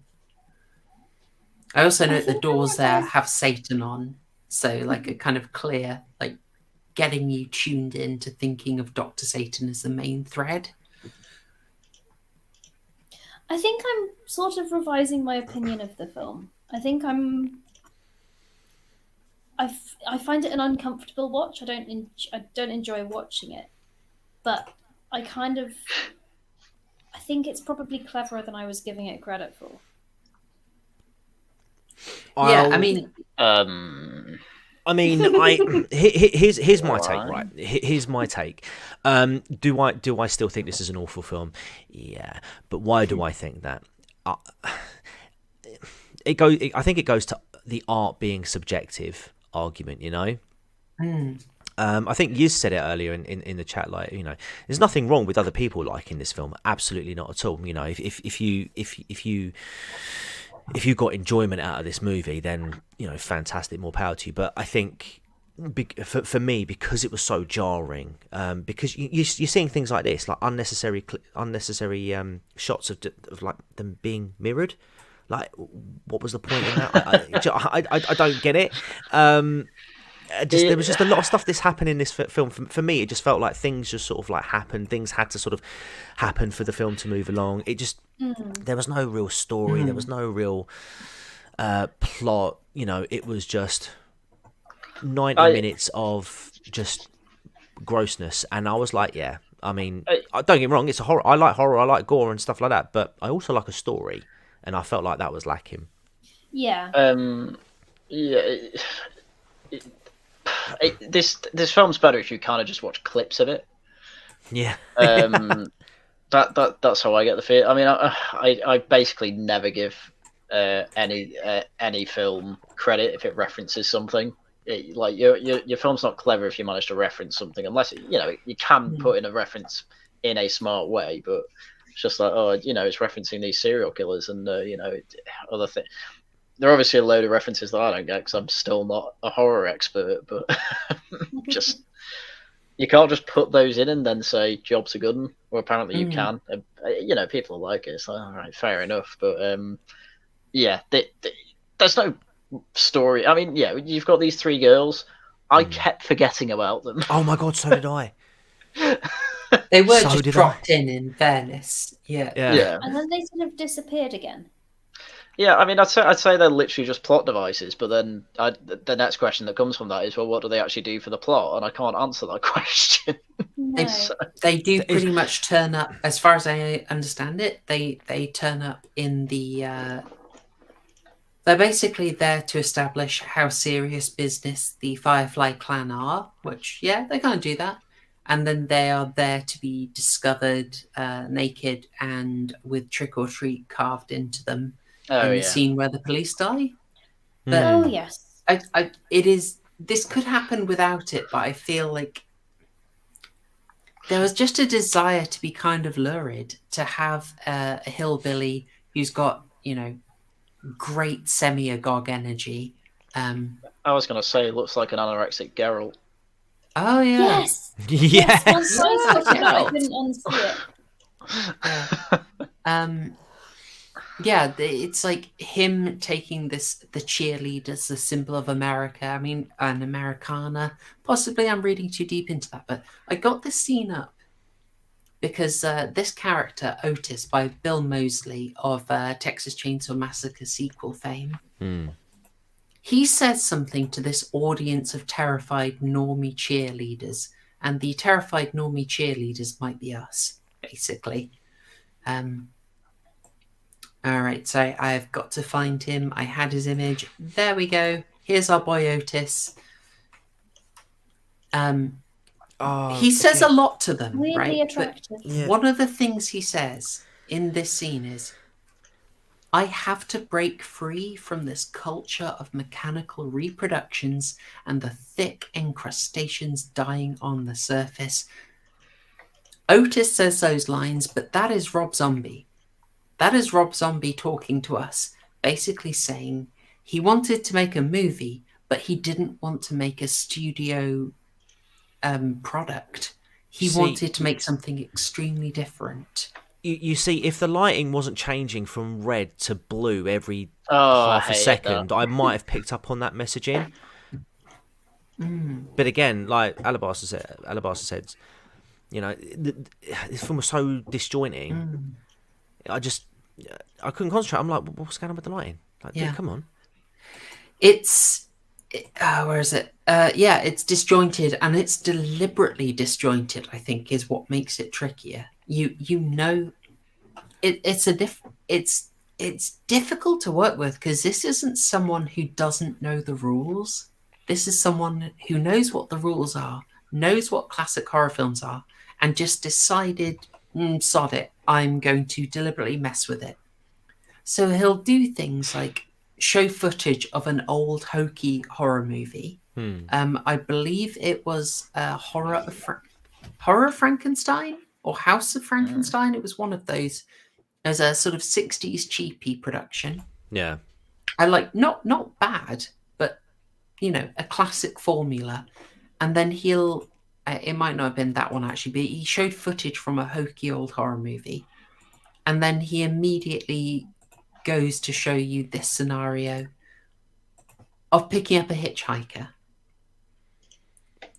And he shows you this hitchhiker before, like, really just messing with you, just in a really deliberate cliche way, having this hitchhiker basically get them to the house and then say to Rainn Wilson's character, these are my creepy dolls. Can you just wait out here? And he's like, okay, I'll do that. Like, it's kind of, he knows he's being silly. Sorry, I went off on one there. Sorry. Yeah, I still don't really get the point. I got distracted because I remember yesterday Sorry, I interrupted. No, it's fine, it's fine. I didn't have anything to add. Okay. Yesterday, while we were watching it, Horrorshow mentioned she was going to bring up a comparison to the British playwright Sarah Kane, and I'm going to do that for her. Oh, you can do it better than I can. You know Sarah Kane far more than I did. I got through one play just about. No, you didn't. The rant on the way home. Jesus. Give people an overview of Sarah Kane. Okay, so Sarah Kane is a playwright from the early 90s. She was very young, very talented, and extremely mentally unwell. She was writing in the kind of school of theatre known as in-your-face theatre, which is deliberately aggressive, confrontational, and in many ways often kind of unstageable. Probably one of her more famous plays is the very last one she wrote, called 442 Psychosis, which actually, to be honest, reads like a monologue of her sort of falling apart. She killed herself, and the script was found on her desk, or sort of, I think it was sent to her agent after her death. It's quite heartbreaking, and really what she needed was help rather than a theatre career. But instead, she wrote plays like Blasted and Cleansed. And for reference, Blasted is like people sort of fainted and left the theatre when it was performed, that kind of thing. It involves quite a lot of Shrek's offence, the death of a baby, someone what's the word? Has a bit of a surprise struggle snuggle. Two men have a struggle snuggle, and then the aggressor sucks out the eyeballs of the victim on stage. Cleansed is the one that Horrorshow and I went to see, which is sort of set in some kind of weird mental hospital, and has sort of, again, lots of struggle snuggles, lots of things being inserted into people in violent ways, and then a weird kind of DIY violent sex change. It's all very exciting. And very odd, and it's the sort of in-your-face thing. It's quite disgusting, but deliberately so, because she kind of wanted to push the limits of what theatre could do and what theatre could be, or she was kind of falling apart, which you can see in her later plays. But yeah, it feels like there's some of that here, is it's just kind of, it's like zombies going, okay, what can I throw at you? What can I do now? How weird and twisted and bizarre and hideous can I make this?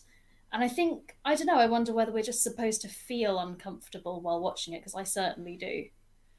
So maybe that's a sign that it's actually a great film, because it's unsettling the audience, and there's an element of why you're still watching going on. It's nice to know my literature degree wasn't completely wasted. Hey. I do think this film makes a good argument against nepotism. Oh, you're not a fan of Sherry Moon Zombie? I mean, she's hot, but she can't act. Oh, I thought she nailed this. Nah. I thought she nailed it, like, because she's playing this bimbo and then switches the mood on you. It's just annoying. Does she? She's annoying throughout. No, she goes psycho. No, she's just annoying. So she goes from annoying and possibly psychotic to annoying and definitely psychotic. Yeah. I mean, That's does she play it well? range. I don't know. Is it? I don't know why any of them trusted her at any point though. I know. But well, I do know because Rob Zombie didn't have a script. It's made up, you know.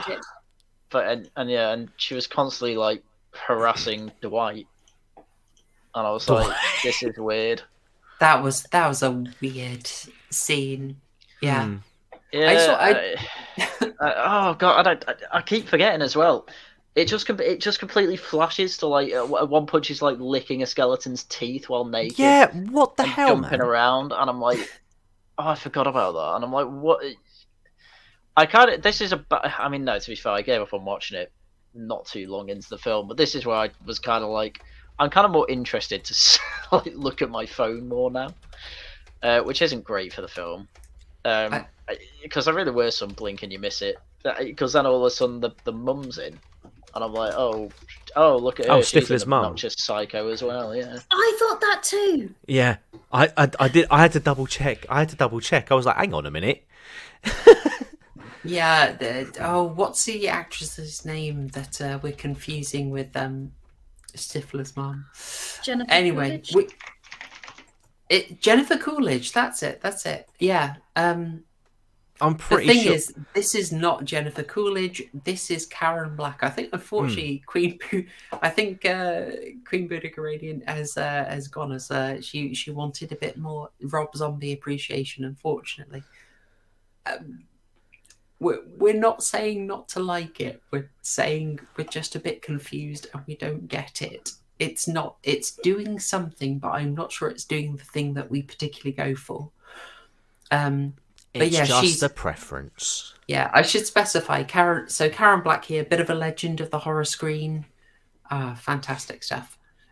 So she is in Burnt Offerings, which I've been asked to review several times, and I think I will get around to because it's got Karen Black and it's got Oliver Reed in. So I am quite intrigued to watch that. But yeah, she is come back for this, and I think she absolutely owns the screen. You know, just her way of messing with this guy is fantastic. I'm sorry, she's just Stifler's mum. Oh, she's just Stifler's mum. She's Stifler's mum, but if she was in a horror film. Yeah, I mean... Although it isn't American Pie a horror film. And yeah, American Pie was out before this as well, wasn't it? So yeah, I mean, this is blatantly Rob Zombie just going, yeah, I just want to put Stifler's mum in this film for some reason. Maybe.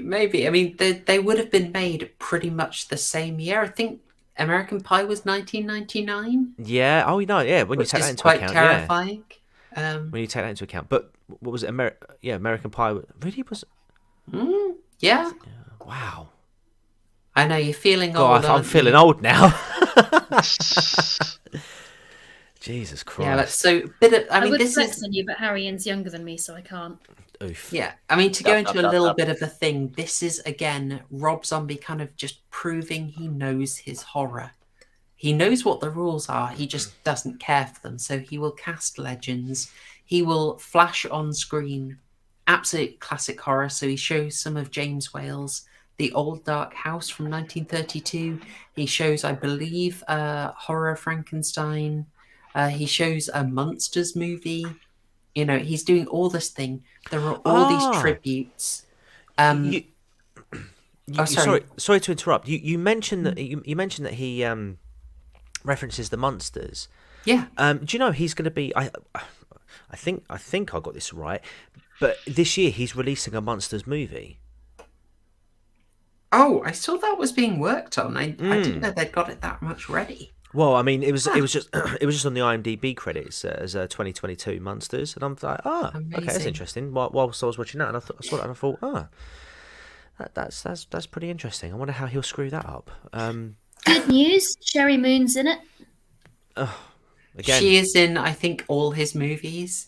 But as you say, it's there's an understandable reason. How can I say? Len Wiseman seemed to get Kate Beckinsale into all those underworld movies. Weirdly enough, Eli Roth got his wife into the movies a lot, and and had her doing, shall we say, a fair amount of intimate activity with other people on screen. Yeah. What about Tim? What about Tim Burton? Was it Tim Burton? Oh yeah. With Helena Bonham Carter. Yeah. That's the one. There's got to be something about that, about constantly getting your wife railed on camera. I know, There's right? something about that. I don't know.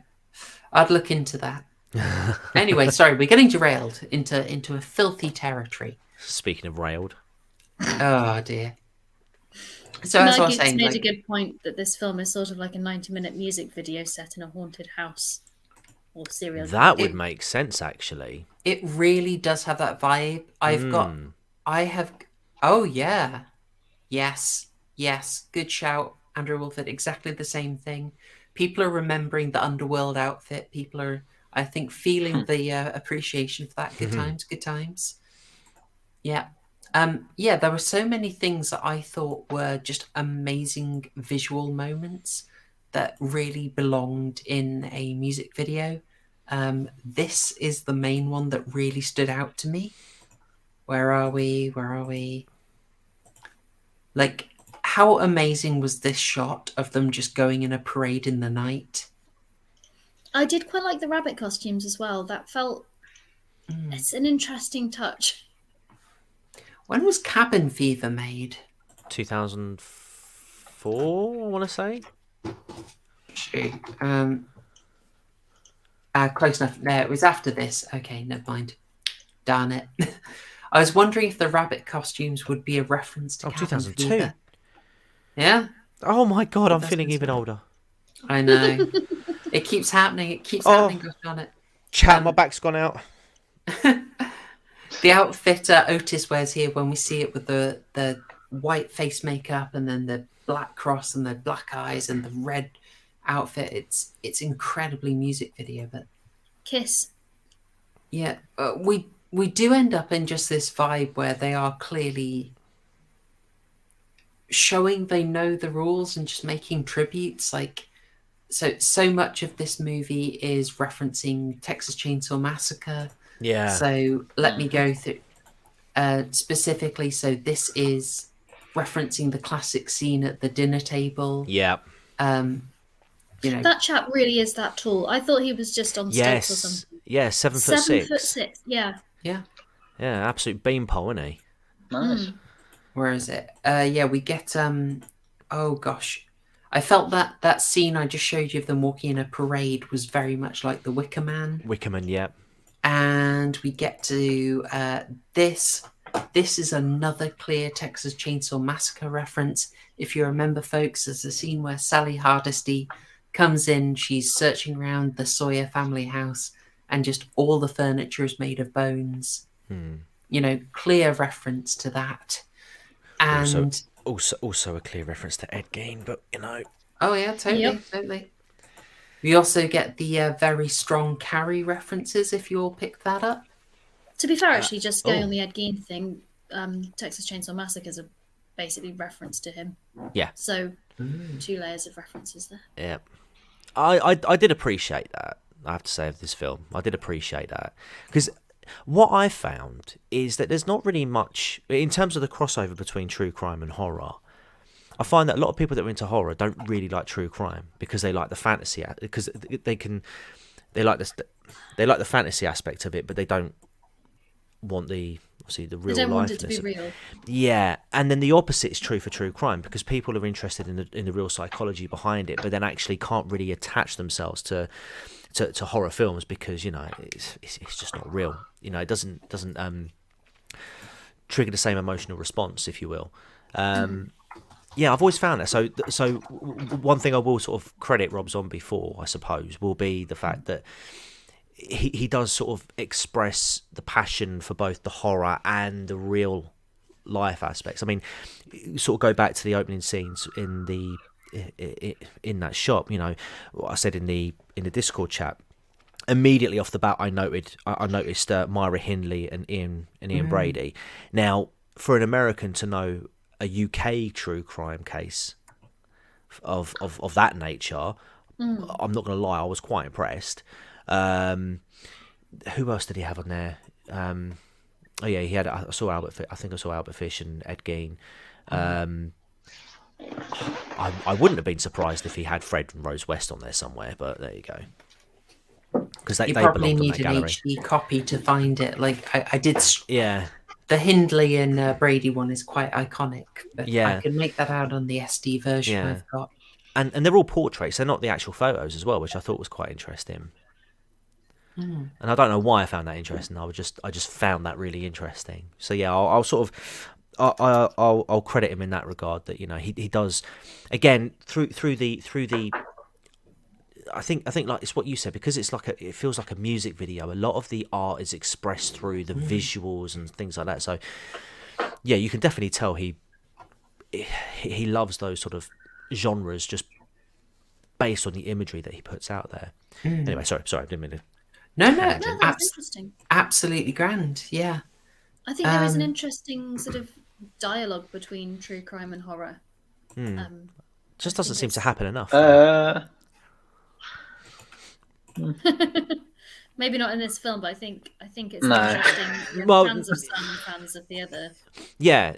Like I say, I mean, yeah, and that's my that's more my take on it. It's just purely because of the fact that I'm seeing Rob Zombie show appreciation in both those fields, whereas if you are someone who likes true crime stuff, they tend not to sort of side with the horror side of things because again, it's not real. Whereas they've got these real stories that they can sort of fall back on, and then the opposite could be said for horror fans. I like me some Saw, but I don't want to know about I don't want to know about what Eddie got Albert up to Fish, in his yeah. spare time. Albert Fish, yeah. Oh no, that's too much for me. I think some of it is also just that maybe there's an element of horror. It's comfortable because it isn't real. Exactly. And true crime is like some of the things that. Just occasionally you'll be listening to a podcast or reading a thing, you're like, why is this a genre that I like? Yeah. What is wrong with me? What is wrong with me? I just got that out there. What do we reckon? Captain Spaulding is a reference to John Wayne Gacy, but the old Ogo the Clown vibe? Maybe visually. I mean, in terms of what he actually did, I'd say more from an aesthetic point of view. Visually, yes. As to his actual behaviour, probably not. No. Yeah. Okay. Not enough buggering going on, basically. Yeah, the victims are too old. Yeah. Maybe in that extended cut. Maybe. I just thought I'd throw this on as well. So we've referenced all the Texas Chainsaw Massacre homages. We then get this, which is, I think, a very clear reference to Carrie.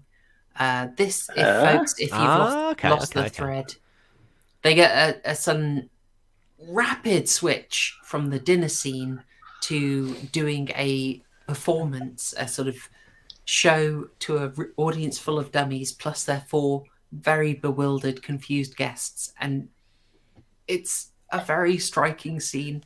It was very confusing for me. How's this a reference to Carrie? Oh, right. The lighting scheme is very much like the clash at the end, and the split screen is very much a reference to what's happening at the massacre. Brian De Palma used lots of split screen in that section. There's also a dual focus diopter shot, which I saved, which I thought was interesting, which is also a Carrie thing. Because I didn't actually know about dual focus diopter cameras until someone told me this year. I was complaining about some shots in Midnight Mass and said they'd been composited together. And someone said, no, it's done with a special camera. And I looked into it and it's so you can have something really close in focus as well as something in the distance. Oh, wow. Right. And so they've got the shot here. Brian De Palma used it a lot in Carrie. And Rob Zombie uses it here at a pivotal moment. There you go. Can we say that's a reference to Carrie, or I don't know? I think the ballroom scene is a lot more Carrie, and just the way it's shot. It's not as obvious as as if she'd had the specific kind of dress or the blood pouring down her, but the style of the editing I think was very much Carrie, and the way it was lit as well. So those are some of the. I think it's making these very successful homages, but maybe we should get on to what it does originally that it does well? I was going to say, what? Thank I you, don't even. Fez. Yes. Oh, I doubt. Ah. I think that's a massive reach, though. I can see it. I can see it. Just purely because of everything that was going on before then. Again, with Rob Zombie's visuals and references, I think that's probably believable, especially for like the people that would be sort of keen, have a keen eye and spot that. I don't know why I didn't just make this film an hour and a half of horror sketches. That's all they should have done. Although, to be fair, like again, maybe I would have picked up on this scene if I knew what the hell was going on at that point. Because all I was thinking to myself in that moment of time, right, was something needs to happen to sort of move to the next stage of the film, because nothing was happening. And of course, then that was it. Dwight's girlfriend was like, "Get off him, you motherfucker," and then all like kicked off from there. Because I genuinely have to ask you guys this, right? Do you genuinely believe if she hadn't kicked off, do you reckon they would have got killed? Because for me, I feel like it was going nowhere at that point. Yeah, they definitely still would have got killed. Oh, totally. Yeah, they were picked up to be messed with. Yeah, yeah. Go on. No, you go ahead. Yeah, I was going to say they're definitely going to get killed. Two of them are pretending to be scarecrows on the outside, but with the locked gate, and they shot the car. They definitely wanted to kill them. I forgot about that. Yeah. I forgot about the shooting of the car because I just didn't know what was going on. They were just messing with them the whole time. But I do think this is a key flaw. As visually interesting as it is, this is a key flaw in the film. Is that we do find it a bit lackluster. You know, it does a dinner scene and then it has to really sort of quite drastically swing to doing the performance stuff. And then it sort of just, it struggles to get from one bit to the next logically. And the byline, the through line is effectively that the Firefly family are just screwing with them and they're going to kill them. But it doesn't have as compelling a storyline, if you get me. Yeah, it was very Resident Evil 7. Just set pieces, basically. Yes, yeah, I think that would be fair. In fairness, a lot of the films that get called torture porn sort of have this problem. Like they know what they want to do when they're getting the characters to the bit where they start to get tortured. And then after that, they really struggle. It's like once someone's in the chair, there's kind of, you're sort of a bit stuck plot-wise. There's not many places you can take it. And I feel like that was a bit like this. Like the supposed heroes had been captured, and it was just a matter of, okay, we're just going to mess with them over and over until we eventually kill them. Yeah. Which is why the plot doesn't feel like it has much drive to it. Well, there's not really much hope in this film, and I think without that element of hope that with the exception of one of the characters, there really doesn't feel like there's that element of hope. And I think with that lacking, the film loses its direction because they are just like waiting to be picked off, basically. Yeah. Yeah, it doesn't. No one's really making decisions. Well, none of the sort of supposed protagonists are making any decisions to drive the plot along. Yeah. And the Firefly family are just kind of. You can't really get a grip on them as characters because they're all such extreme figures. So you can't really empathise with anyone or follow along with anyone. And you can't really see how the plot is happening. It's just a thing happens. And then another thing happens. And then another thing happens. And then you've got the police side plot that ends up at everyone dying. It's true. I did love a bit of Walton Goggins, though. I'm a fan of him. What, my boy Walton Goggins right here? My boy Shane from the Shield. It's just got an excellent name. You can't not love Walton Goggins. He's fantastic. He is fantastic in this. Again, it is basically a B plot that is thrown in there. It doesn't do too much, to be honest. Does nothing. Does it nothing. doesn't change Does anything. literally nothing. It's like But- the goggles. You know? Yeah. The cops are literally plot devices to see the scene with the dead girls in the boot, and then to have the big kill scene with them all. That just, yeah, it was a mess. I've got to admit, though, for pure fan service, I do love just Captain Spaulding without the makeup, wearing a t-shirt that's fairly anti-police, just being a massive jerk to them. I kind of love that. He's just having a great time. Wish more of the film had been in his gas station sideshow. I'd have been interested in that. Yeah, it doesn't really go anywhere. You know, TCG kind of gave a great chance to get onto one thing, which was like for we've done all the references that it's making, like the things it's directly showing, the horror hosts and the old Hammer horrors, and the 1930s horrors, and then more modern stuff like Texas Chainsaw Massacre, like Carrie, Suspiria as well. I think is a fair shout. I'm not as good on Suspiria, to be honest, but Never I seen can see it. the logic. I was going to say the film that this reminds me most of is Funny Games. Oh, It's got that feeling of screwing with the viewer. just total and utter despair. Yeah. It's like that's the vibe of it, even though like so different. Like Funny Games, incredibly austere with occasional like bursts of death metal. What came first? Actually, Funny Games, 97. Oh my god! Yeah. But it's that both of them are just screwing with the viewer and telling them openly, I know what the rules are and I just don't care. I just don't care. Yeah, Even though that's they it. look completely different, that's the vibe I got from this. Both complete nihilistic films. Yeah, definitely, 100% agree with you on that. I also just want to say as well that this particular screenshot you got up at the moment, this bloody kill took forever. You could tell he was aiming for that 90 minutes, couldn't you? I don't know. I quite liked it because it was so disconcerting that it just went quiet and pulled out. You're like, when's he gonna shoot? When's he gonna shoot? When's he gonna shoot? Yeah, this is true. I actually did think that the film had froze. I thought it had as well. It outstayed its welcome, definitely. But there's another bit, like, you know, the random like cuts you have in between with like grainy film stuff. Just before this scene, you had the thing with the black guy with the shotgun saying like, "This is hell." Yeah, and I was like, "What the is this?"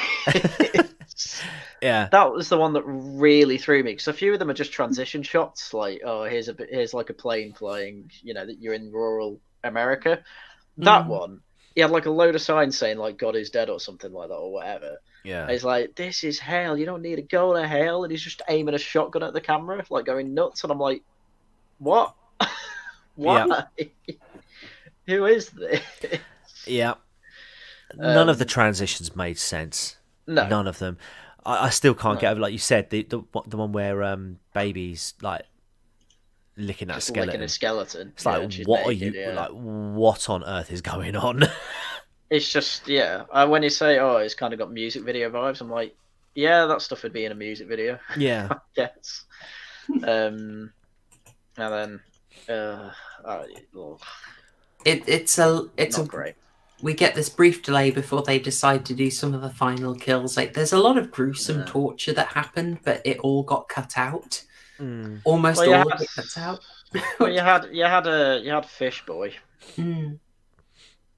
That was I'm not sure how they did that, to be honest, but asking this film to be strictly logical is maybe a waste of time. Yeah. Well, yeah, the film's just trying to be creepy, but that'd be a lot more. That would hit a lot more if I cared about anyone. But I don't. Yeah, I liked after they've done a whole bunch of murders, they get Did any of you learn her name? Anyone that got a name for her? Well, I'll be honest. I didn't even Christine? realize. I didn't even realize the character was called Baby. I tell you. Let's just call her Dorothy because she looks like she's wearing Dorothy's dress in Alright. Wizard of Oz. Oh, okay. I've looked it up. That is Erin Daniels as Denise Willis. I began with D. Denise so- Willis. We're gonna go with Denise. They These nuts. Not So- Denise. Oh dear. So she gets chucked down a well down here. God, And we then have skipped so much of this film, but carry on. Of course we have. None of it means Who anything. needs to do a I plot know. summary with this film? The story is they get sent on the trail of Dr. Satan. They get lured in by the fireflies. They are then tortured and killed en masse. And that's One it. of the other girls runs off, randomly finds for some reason, this family decides to mark the graves of people they've killed Hmm. in this mass area. I don't. What the hell? And then another one gets and then she gets stabbed in this. Oh my It God. cemetery goes as well. negative for ages, doesn't it? Yeah. Not only that as well, but they're in an open field and she's running past her. She's turning around like, like when when they turn around and they're gone, and it's like she's turning around. But it's like, bitch, you're in an open field. Turn around, you'd see her running past you. Yeah. Like, what the fuck? It's What? just it's like, oh, creepy graveyard. It's like, I think she's a lot more, I think she cares a lot more about not being stabbed. Throw up some clotheslines, hang some white sheets, and then we could be sitting here talking about how that was a Halloween reference, or no, an It reference even. It was very much a cheat of the editing. But Wound God, me and up. then And then the negatives. and God, and then the coffin bit where they drop the coffin down. Then there are these weird mud creatures that come out and rip the coffin apart. Yeah, like why? Take the dead body, but they leave her. yeah. Why? Well, if you remember, so she's still in the rabbit costume at that point, Yeah. and then she gets briefly attacked by two, Yeah. and I realised, wait, the only reason she was attacked by two that she didn't have to fight off or anything was so that they could get her out of the rabbit costume, because they probably thought it would be a bit too silly for her to finish the film as a rabbit. That's my guess. I Or would weirdly have liked that. I think it would have been better in a rabbit costume. yeah. Or hear me out. Those two really don't like furries. Maybe. I'm on Epic. side based. Epic. Good. So she gets that, and we finally, basically, this is the bit that I felt really must have been the haunted house stuff. So Yes, definitely. remembering that this film stems from a design for a haunted house, she's going through these passageways, these long hallways. I just thought, yeah, this must have been in the haunted house design. She just stumbles upon this. Yep. I haven't seen it, Murgoot, but I love Timothy Oliphant. I sure as heck love Walton Goggins. I can give that a go. What's it that? Give me a quick description in the chat. So I feel like she's really going through what was the haunted house set, and then we get to something I think was actually cool and very clearly has to be what they shot with their extra 7 million. Because suddenly it feels like a big jump up in budget. And we get to see the actual Dr. Satan looking massively different to how he looked in the rest of the movie.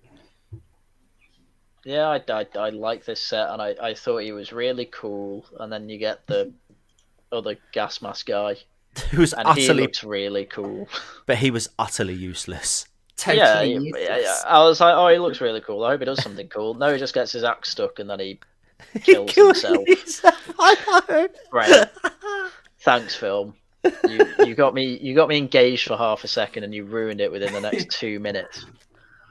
Sorry, Go on. Harry, go ahead. I was just gonna say, as she's walking in, you've got the three spastics just like watching TV, and I'm like, what? It's like, oh, this must be Dr. Satan, and I'm like, must it? In fairness, right, at the start, when they're doing the murder tour, the story that we're told is that Dr. Satan was a surgeon in an insane asylum called the Willows, and he was doing experiments on the Inmates.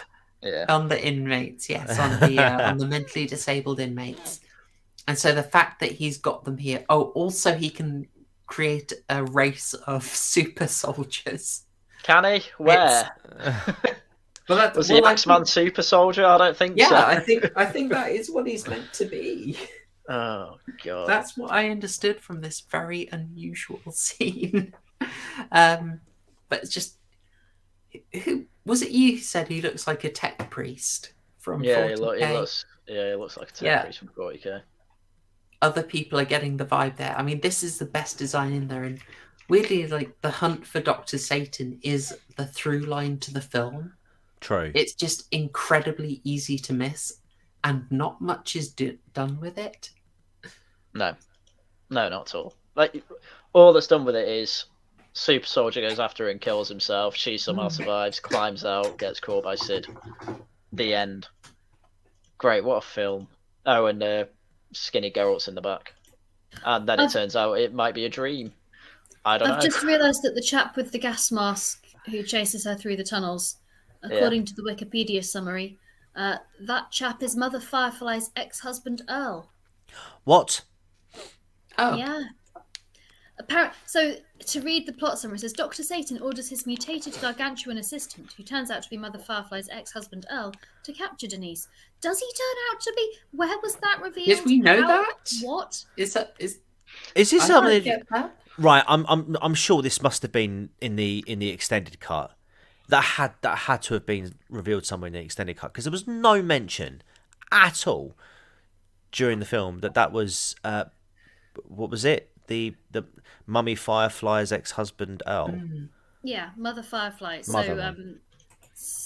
What's his face's mum? Earl. What a name. Stifler's mum. Yeah. Just what a name for a massive unit wearing a gas mask and an axe. I had really thought that he was compiled from the insane asylum inmates. I'm somewhat disappointed, but again, this film is somewhat incoherent, so I think we can be forgiven for not entirely picking up on that. Well, I mean, I'm watching the scene where he crushed himself again. He looks at the bit of wood he chops in half instead of her, so it looks like he's just going for the post instead of her, and she just ducks as if it's ever gonna hit her. It's oh god, this is a mess. Maybe he just wanted to end it. Maybe it looks like he does. Yeah. Was he going postal? I'm fed up. If we talk about another reference in this stream, I'm gonna kick off. All right. Maybe nothing changed after the transition. She escapes. She climbs out. It's your boy, Captain Spaulding. Yeah, I mean, this is the thing. Does she escape? Because then, as she's about to get stabbed in the back by Skinny Geralt in the back, it then just skips to her being in the chair with Dr. Satan, and I'm like, oh, is that a dream then? I think it's they capture her and take her back to him. Yeah, that's how I read it. Yeah, delivers her back to him. I mean, I'd have shown that instead of having a lot of the rest of the film. I think they did show it. You just missed it, and that's not your fault because this film is bloody awful at showing you things. Well, I mean, it shows you a lot of things, but it doesn't make it clear. Well, no, because he just raises a knife and then she just wakes up in the chair. So that's why I took it as though it's a dream, because she woke up. I think it's heavily implied, but it doesn't show you. This film's garbage. It's a shame that this could have been powerful. Like, she goes on the hunt for Dr. Satan. You know, they're looking for out of the way stuff, and they find this legend that seems to be kind of weird and dangerous and authentic. And they think, hey, let's go for this. Finding Dr. Satan could actually make our work stand out when everything else is so bland. Let's take a bit of danger. And that gets them chewed out. She finds him. It's really super weird. She thinks she's escaped, but then she actually gets brought back to him. And you have this sort of horrible kicking and screaming ending, basically from her point of view as he closes in on her. Yeah. That could have been amazing. That's a decent storyline, but it's also, I think, a lot more conventional than Rob Zombie had any intention of ever being. Yeah. I mean, that's not the only way. I mean, you can make a really good film that's different. There's been loads that are like that. So it's not like they're the only two choices. He either does this or your suggestion there. But oh God, this film was just a mess. This film really was a mess. There's just a lot of I mean, yes, it knows what it could do, and it decides deliberately to not do it, and that's very different to not knowing what to do. Do you know, in a way I can respect that. Definitely. At the same time, it makes me unsure. I can't hate this movie, but I do know it's not for me. I find it fascinating, but I can't say I enjoy it. Murgu in the chat, the Axeman scene is somewhat like the end scenes of My Bloody Valentine. Yes. That's a pretty good shout. Yeah. That's a pretty good shout. I really liked that. I think the version I saw was really cut down, though. I'd heard it had massive gore in it, but the one I saw it seemed really quite tame. Like, I really enjoyed it. But... We are talking about the Jensen Ackles My Bloody Valentine. No, I'm talking about the original one. Okay. I haven't seen the Jensen Ackles one. I've got it on DVD. 3D. Got the old 3D glasses and everything. Oh, based. Saw it in cinema on 3D as well. Yeah, it's pretty good. That was part of the original wave of like the Platinum Dunes remakes. Yeah, that's right. Oh, gosh. Golden times, golden times. Well, that's basically the end of the film, folks.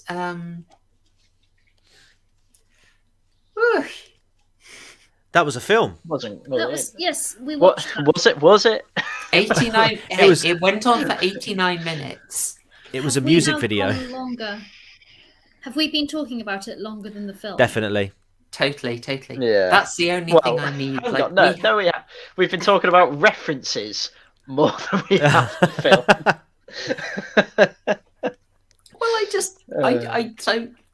I don't know if there's a lot of value to like doing deep. I'm not complaining. Each scene, it's like I don't think we're meant to do that. I think this is like a sensory assault that's meant to overwhelm you, tell you not to take it seriously, to throw in the references, and be disturbing and weird and nihilistic. Yeah. I mean, there's no way I was going to do a 3 minute. Well, no, I could have done a 3 minute summary. There was no plot at the end. So, yeah, I don't really mind it. Just, this was a painful watch for me, I have to say. I don't hate it. I'm just indifferent. Yeah, I think it's one of those ones where I could recommend it to people if I knew a lot about their taste. Like, there are going to be some people who are going to absolutely love this. We've seen them in the audience. Yeah, totally. Good on them. I couldn't recommend this. Okay. I'd feel bad. I'd feel guilty. I could recommend it to people who specifically liked the story in Resident Evil 7. I think that's the only type of person I think would like this. Although, actually, no, saying that, I mean, I would recommend it to the guys in the chat who really like Rob Zombie films. Yeah. They made it very clear that they like... Some of them made it really clear that they like this film. And I definitely recommend it to them. I think if you liked something like Return of the Living Dead, or some of the other sort of oh gosh, what is his name? I've lost it. It is the guy who did Society, Brian Yuzna. If you like that Brian Yuzna stuff, the sort of Bride of Reanimator, you don't mind it getting really chaotic and sort of splatterpunky, I could recommend this to them. I think people who like that vibe, I think they'd really go for it. Like, equally, there's a load of Lynch stuff I love that I know I can't recommend to many people because they just will not go for it at all. Right. Yeah. Fez would recommend it to people he dislikes. Yeah, fair play. Well, I suppose we should probably get to closing thoughts and scores. So, chat, you're still here. I'd love to see your scores coming through, and we'll go through the panel. Waifu, would you like to go first with your thoughts and score out of 12 burgers, please? I think it's probably maybe a better film than I think it is. Maybe. But I just don't know what it's trying to do. And whatever it's trying to do just doesn't connect. So I'm going to give it a sort of begrudging 6.253 out of 12 with a sprinkling of extruded cheese product. What's 0.253 of a burger look like? Not much. Okay. So far, the lowest score I think we've ever had. I think. No, I said 6.253. 6.253. Okay. Okay. Sorry, I got distracted by German in the chat. Ja, was ist das? Auf Englisch bitte? Wir leben in einer Gesellschaft. We live in a society. Ah. Ja. So ist es, Bilbo Bellbauer, und deswegen haben wir ein Zusammengehörigkeitsgefühl. But that you've tried to bait me with some German, but we won't fall for it again. Yeah, 6.25. A bit more generous than I expected. Okay. TCG. How about you? Excuse me. Right. What can I say? Jarring, disjointed, no idea what it was doing. Terrible actress. Sherry Moon is hot, but she does not have the acting skills. I'm sorry. Rob Zombie for me ruins everything he touches when it comes to horror films. Oh my god! And I speak because I've watched both his Halloween films. I don't like these. What I just don't like it. I just don't like it. I didn't like Devil's Rejects more, but I just don't like this film. It's gonna get. But that being said, it's gonna get a 2 out of 12, purely because I quite like Sid. I did like Sid Haig's character, or his portrayal of it at least. And whilst Rob Zombie ruins everything he touches, I can appreciate the artistic approach that he was trying to take in this movie, even if it wasn't for me. And the fact that he very much makes it clear that he likes both true crime and horror. There you go. He won you over with the Albert Fish. With that, and he also admits himself that this is a bad film. House of a Thousand Problems, I think he said he called it, didn't he? He did indeed. It so was not a smooth production. No, but yeah, 2 out of 12. Lots of rotten cheese. Let's throw in a dodgy pickle. And why not have about a 3-week-old slice of lettuce? Oh damn! The manager's special sauce thrown in there. Yeah. Okay. Fair. Mm-hmm. All right. I'll give mine. Basically, as I said, he knows his stuff. And he knows he's misbehaving and not doing a standard horror film. It's therefore incredibly stylized. It's very meta. It's basically on a similar vibe for me to Funny Games. And just like Funny Games, you need a very special perspective to appreciate that and genuinely enjoy it. I'm not really a person who can enjoy either of those, even if I appreciate what they're doing. But I can't say he's ignorant. So, and there are some bits I liked, like the dinner scene. I thought was effective. When the tension's finally released and they're captured, and Tiny and Otis jump off the crucifixes and assault them, I thought that was done rather well. I think Dr. Satan looks cool. But isolated cool bits do not make up for the whole. So if other people want to love it, they can absolutely rock out. Good on them. For me, it is in the 3. It's probably about a 3, maybe a 4. It's a 4 burgers for me, maybe. And sorry, go ahead. No, I was going to say I completely agree with that. This is the thing about this film, though. I can understand why people like it because it's very sort of, like I said earlier, it's the whole art is subjective argument, isn't it? I can genuinely see why people would like this film, but it just really ain't my cup of tea, and that's why I don't really rate it high. It's very kind of flappy hands aesthetic. I think it's kind of like, I think it's almost like he's trying to create a new sort of trend of horror without really knowing what to do. Do you want the serial killer story or the mad scientist story? Yes. Yeah. With Rob Zombie's answer. He definitely knew what he didn't want to do. Yeah, which is all the conventional stuff, which is fine. Like, yeah, totally. I mean, you don't he want deliberately disrupts it constantly. Yeah, but then like what? I don't know. It just, man, it just. All right, Haryan, we can do this. We can be on Super Nanny's good side.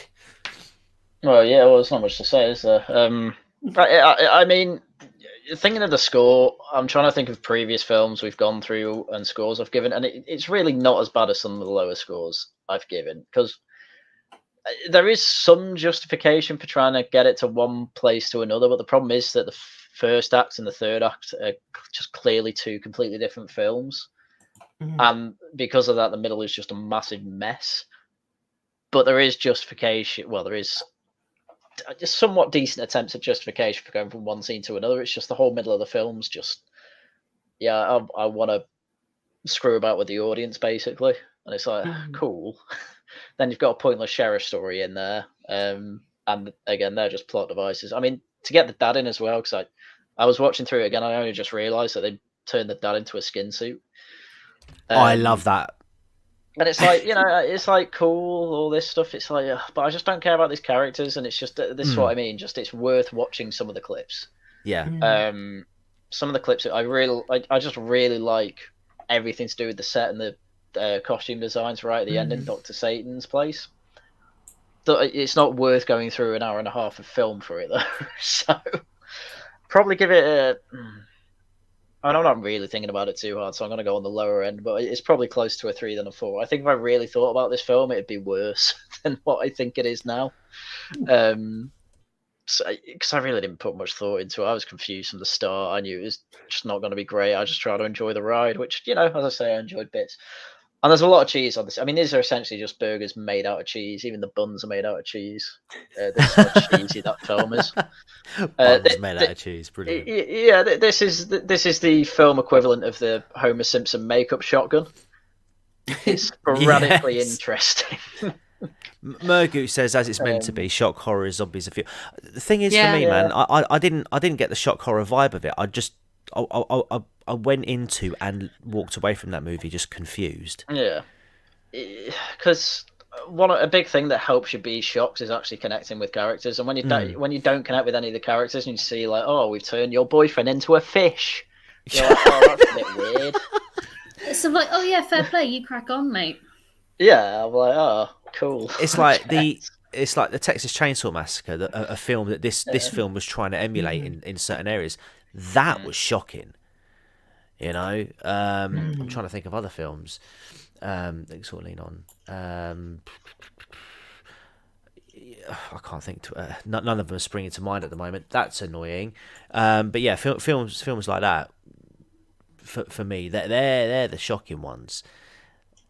And it could have been, for me at least, it could have been a shocking film. But it was so jarring in places. And to be fair, I think, maybe some of the production issues may have had a hand in that with all the cuts that they had to make from the film. So I do sympathise a little bit there, but it's like, dude, I think could have waited a little bit longer to release this film if you weren't satisfied with it in the first place, then you shouldn't have released it as it was. Or just re-edit it so that it's a horror sketch show rather than Yeah. Yeah, because I think, This. I think, what's his name, Spalding would have been a good horror Yeah. host. It could have been the anthology horror movie of Chloe's dreams. Exactly. Yeah. If only, if only. Yeah, I mean, I do love an anthology horror. I guess maybe similar vibes with something like the Abel Ferreira stuff, like the Driller Killer. It's like you Drillers. just don't connect. It's like you don't connect to the characters. The lesbianism is thrown in for literally no reason, and then a guy goes mad with a power drill. It's like it's shocking, but you don't react emotionally. We've stepped over the line. Sorry, Harry. You were going. Was it a 3 then? Yeah, 3 entirely cheeseburgers. Yeah. Oh, we're getting Russ Meyer's references in here now. This is what we fall into, chat. Look at the Channel 5 10 p.m. crew turning up to reference Russ Meyer movies. Again, you're showing our age there. I get that. Very jaded reference. If you know, you know. Exactly.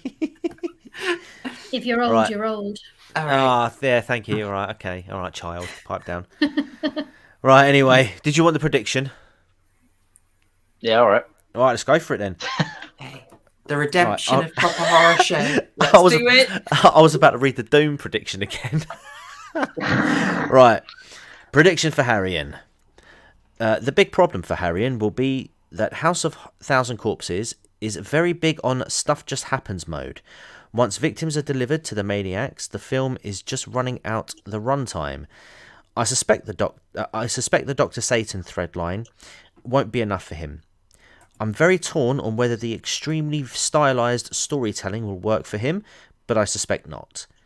Whilst the imagery and music may be appreciated, and he probably liked the attempted escape from the Firefly Mansion most, he likely hated this film.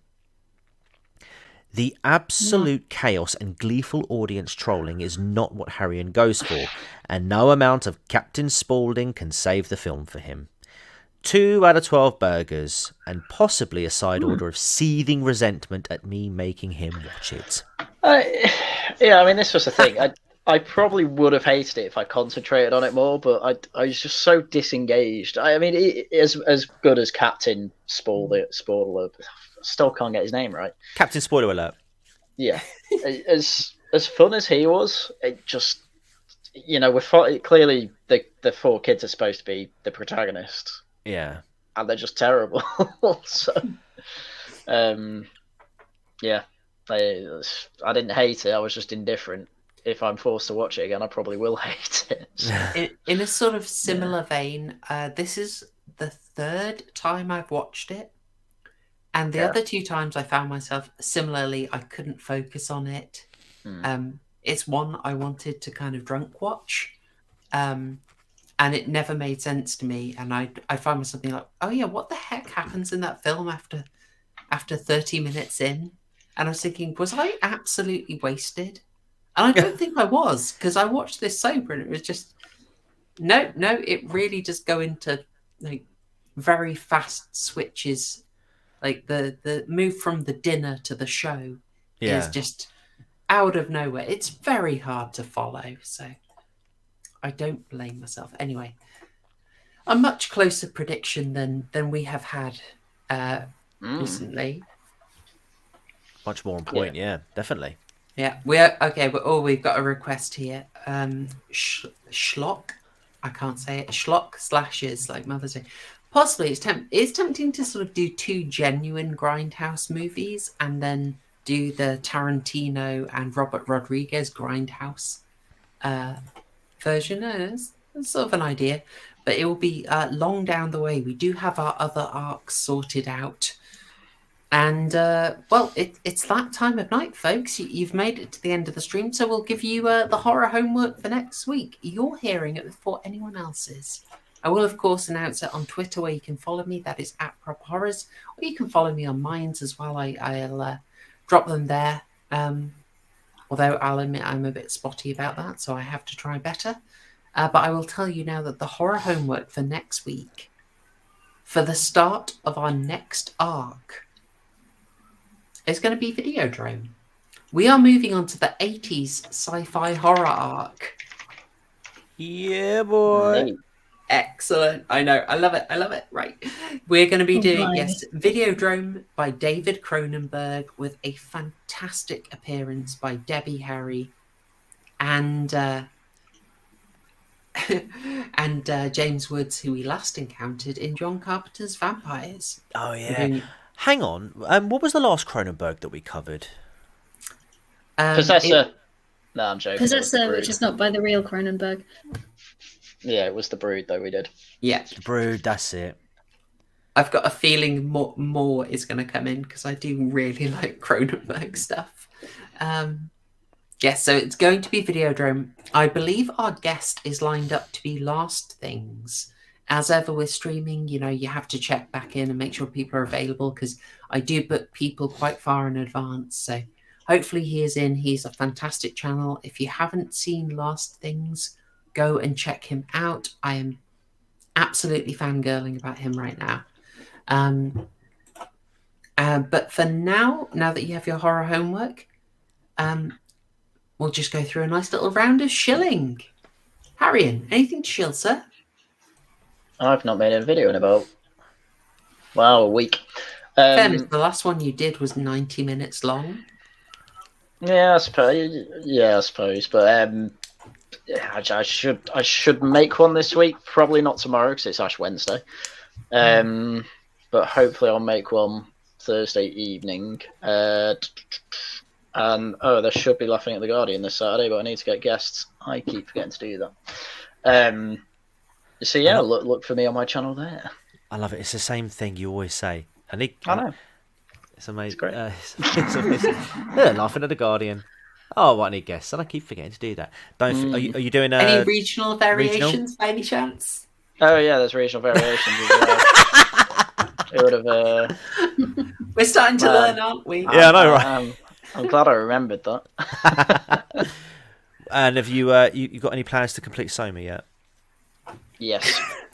Can you imagine, actually, while I'm throwing out old references, could you imagine if there was a Snyder cut of this film? Oh, gosh. Stop it. Stop it. Don't even summon that into existence. Imagine 4.5 hours of watching this movie, man. Absolutely Jesus. not. Imagine how much had to be sat through when editing it. Can you imagine? Anyway, how about you, TCG? Any shilling? I've got like a 54-hour work week this week, so the chances of me getting a video out are very, very slim. However, I will let you know what I am working on because everyone is so patient, and I think Mima's still in the chat, and she did ask earlier, to be fair. Speaking of mixing horror with true crime, earlier, I think it was last week, I threw out a poll, and with like what was it, 46% of the vote, the guys wanted a Old But Gold case, and so I am currently working through the Amityville Horror. Oh, nice. Yes. I will be. I'm hoping to get it out as soon as possible, but I'm literally mixing, scripting with working with all sorts of stuff at the moment. I'm about 2/3 of the way through the script. Once I've got that done, everything else should start to fall in place. Oh, nice. Well, we will look forward to that. And the last one you did about the Austrians in the attic. Oh yeah, Dolly Osterreich. Amazing. Yeah. Oh, bless you. I think. Yeah, that's what, guys. If you haven't seen that, that is worth it. It's so bizarre. It's fantastic. Yeah, if you like yourself a locked room mystery, you've got that one, and there's also an older one I did under my old name, which was the I can't remember. It was his name was Greg Flanagan. It's one of my earlier videos, but that and Dolly Osterreich. Yeah, go and check it out. Excellent. Waifu, any shilling? No, other than just if you're of the praying type or think hopeful thoughts for the health of our various menagerie, the hedgehog needs to keep putting on weight and we've got a sick chicken. Yeah. Not so much shilling as just menagerie update, and you can hear Gatsby in the background. A sickin? You got a sickin? Yeah. Unfortunately. She had to have a bath today. tell you what, I'll do a special thing while I do my shills. If we're doing updates, seeing as we've got to an anniversary, I'll go a little odd. Where is he? There we go. You can have a little Mochi update. This is one of our chicks is now a proud, maybe a bit too proud rooster, so you can have a look at Mochi while I shill. And shilling for me, well, I told you I've recorded the Barker video that has been worked on, that's getting edited. But I had a fantastic bonus stream on Saturday with Aaron McIntyre and Last Things discussing Saint Maud. And we have a... Hello, Gatsby. Yes, sorry, he has feelings. Bless him. Yeah, we discussed Saint Maud. We have a very different reading to the mainstream version. And so that's a film I highly recommend, and I'd love people to watch our discussion on it. And in advance of that, on Thursday, I'm going to be on British Knights channel alongside Waifu, and we're going to be talking about localism and rural living, a very different topic for us. But British Knight is a friend of the channel, and he can't really do horror films, unfortunately. So we'll be going on his to talk about localism and rural living. So that should be fantastic. So if you want to hear us talk about something a little unusual, then go and check out British Knight's channel and catch us on that on Thursday. I will leave it there. We sort of we nearly had Super Nanny's approval, but what can I say? It got away with us. Still not 3.5 hours though. So to be fair, when I'm on the stream, Super Nanny's a bit quieter. Indeed. All right. Well, I will reiterate thanks to all my guests. Really great having you guys on, and thanks. Well, I say guests, but basically co-hosts. Let's be honest. Yes. Yeah. Absolute co-hosts. Here's to another year. Absolutely. Heck, we've got the arcs planned out until summer. So let's go. Oh, good time. You three. Hashtag rock guy.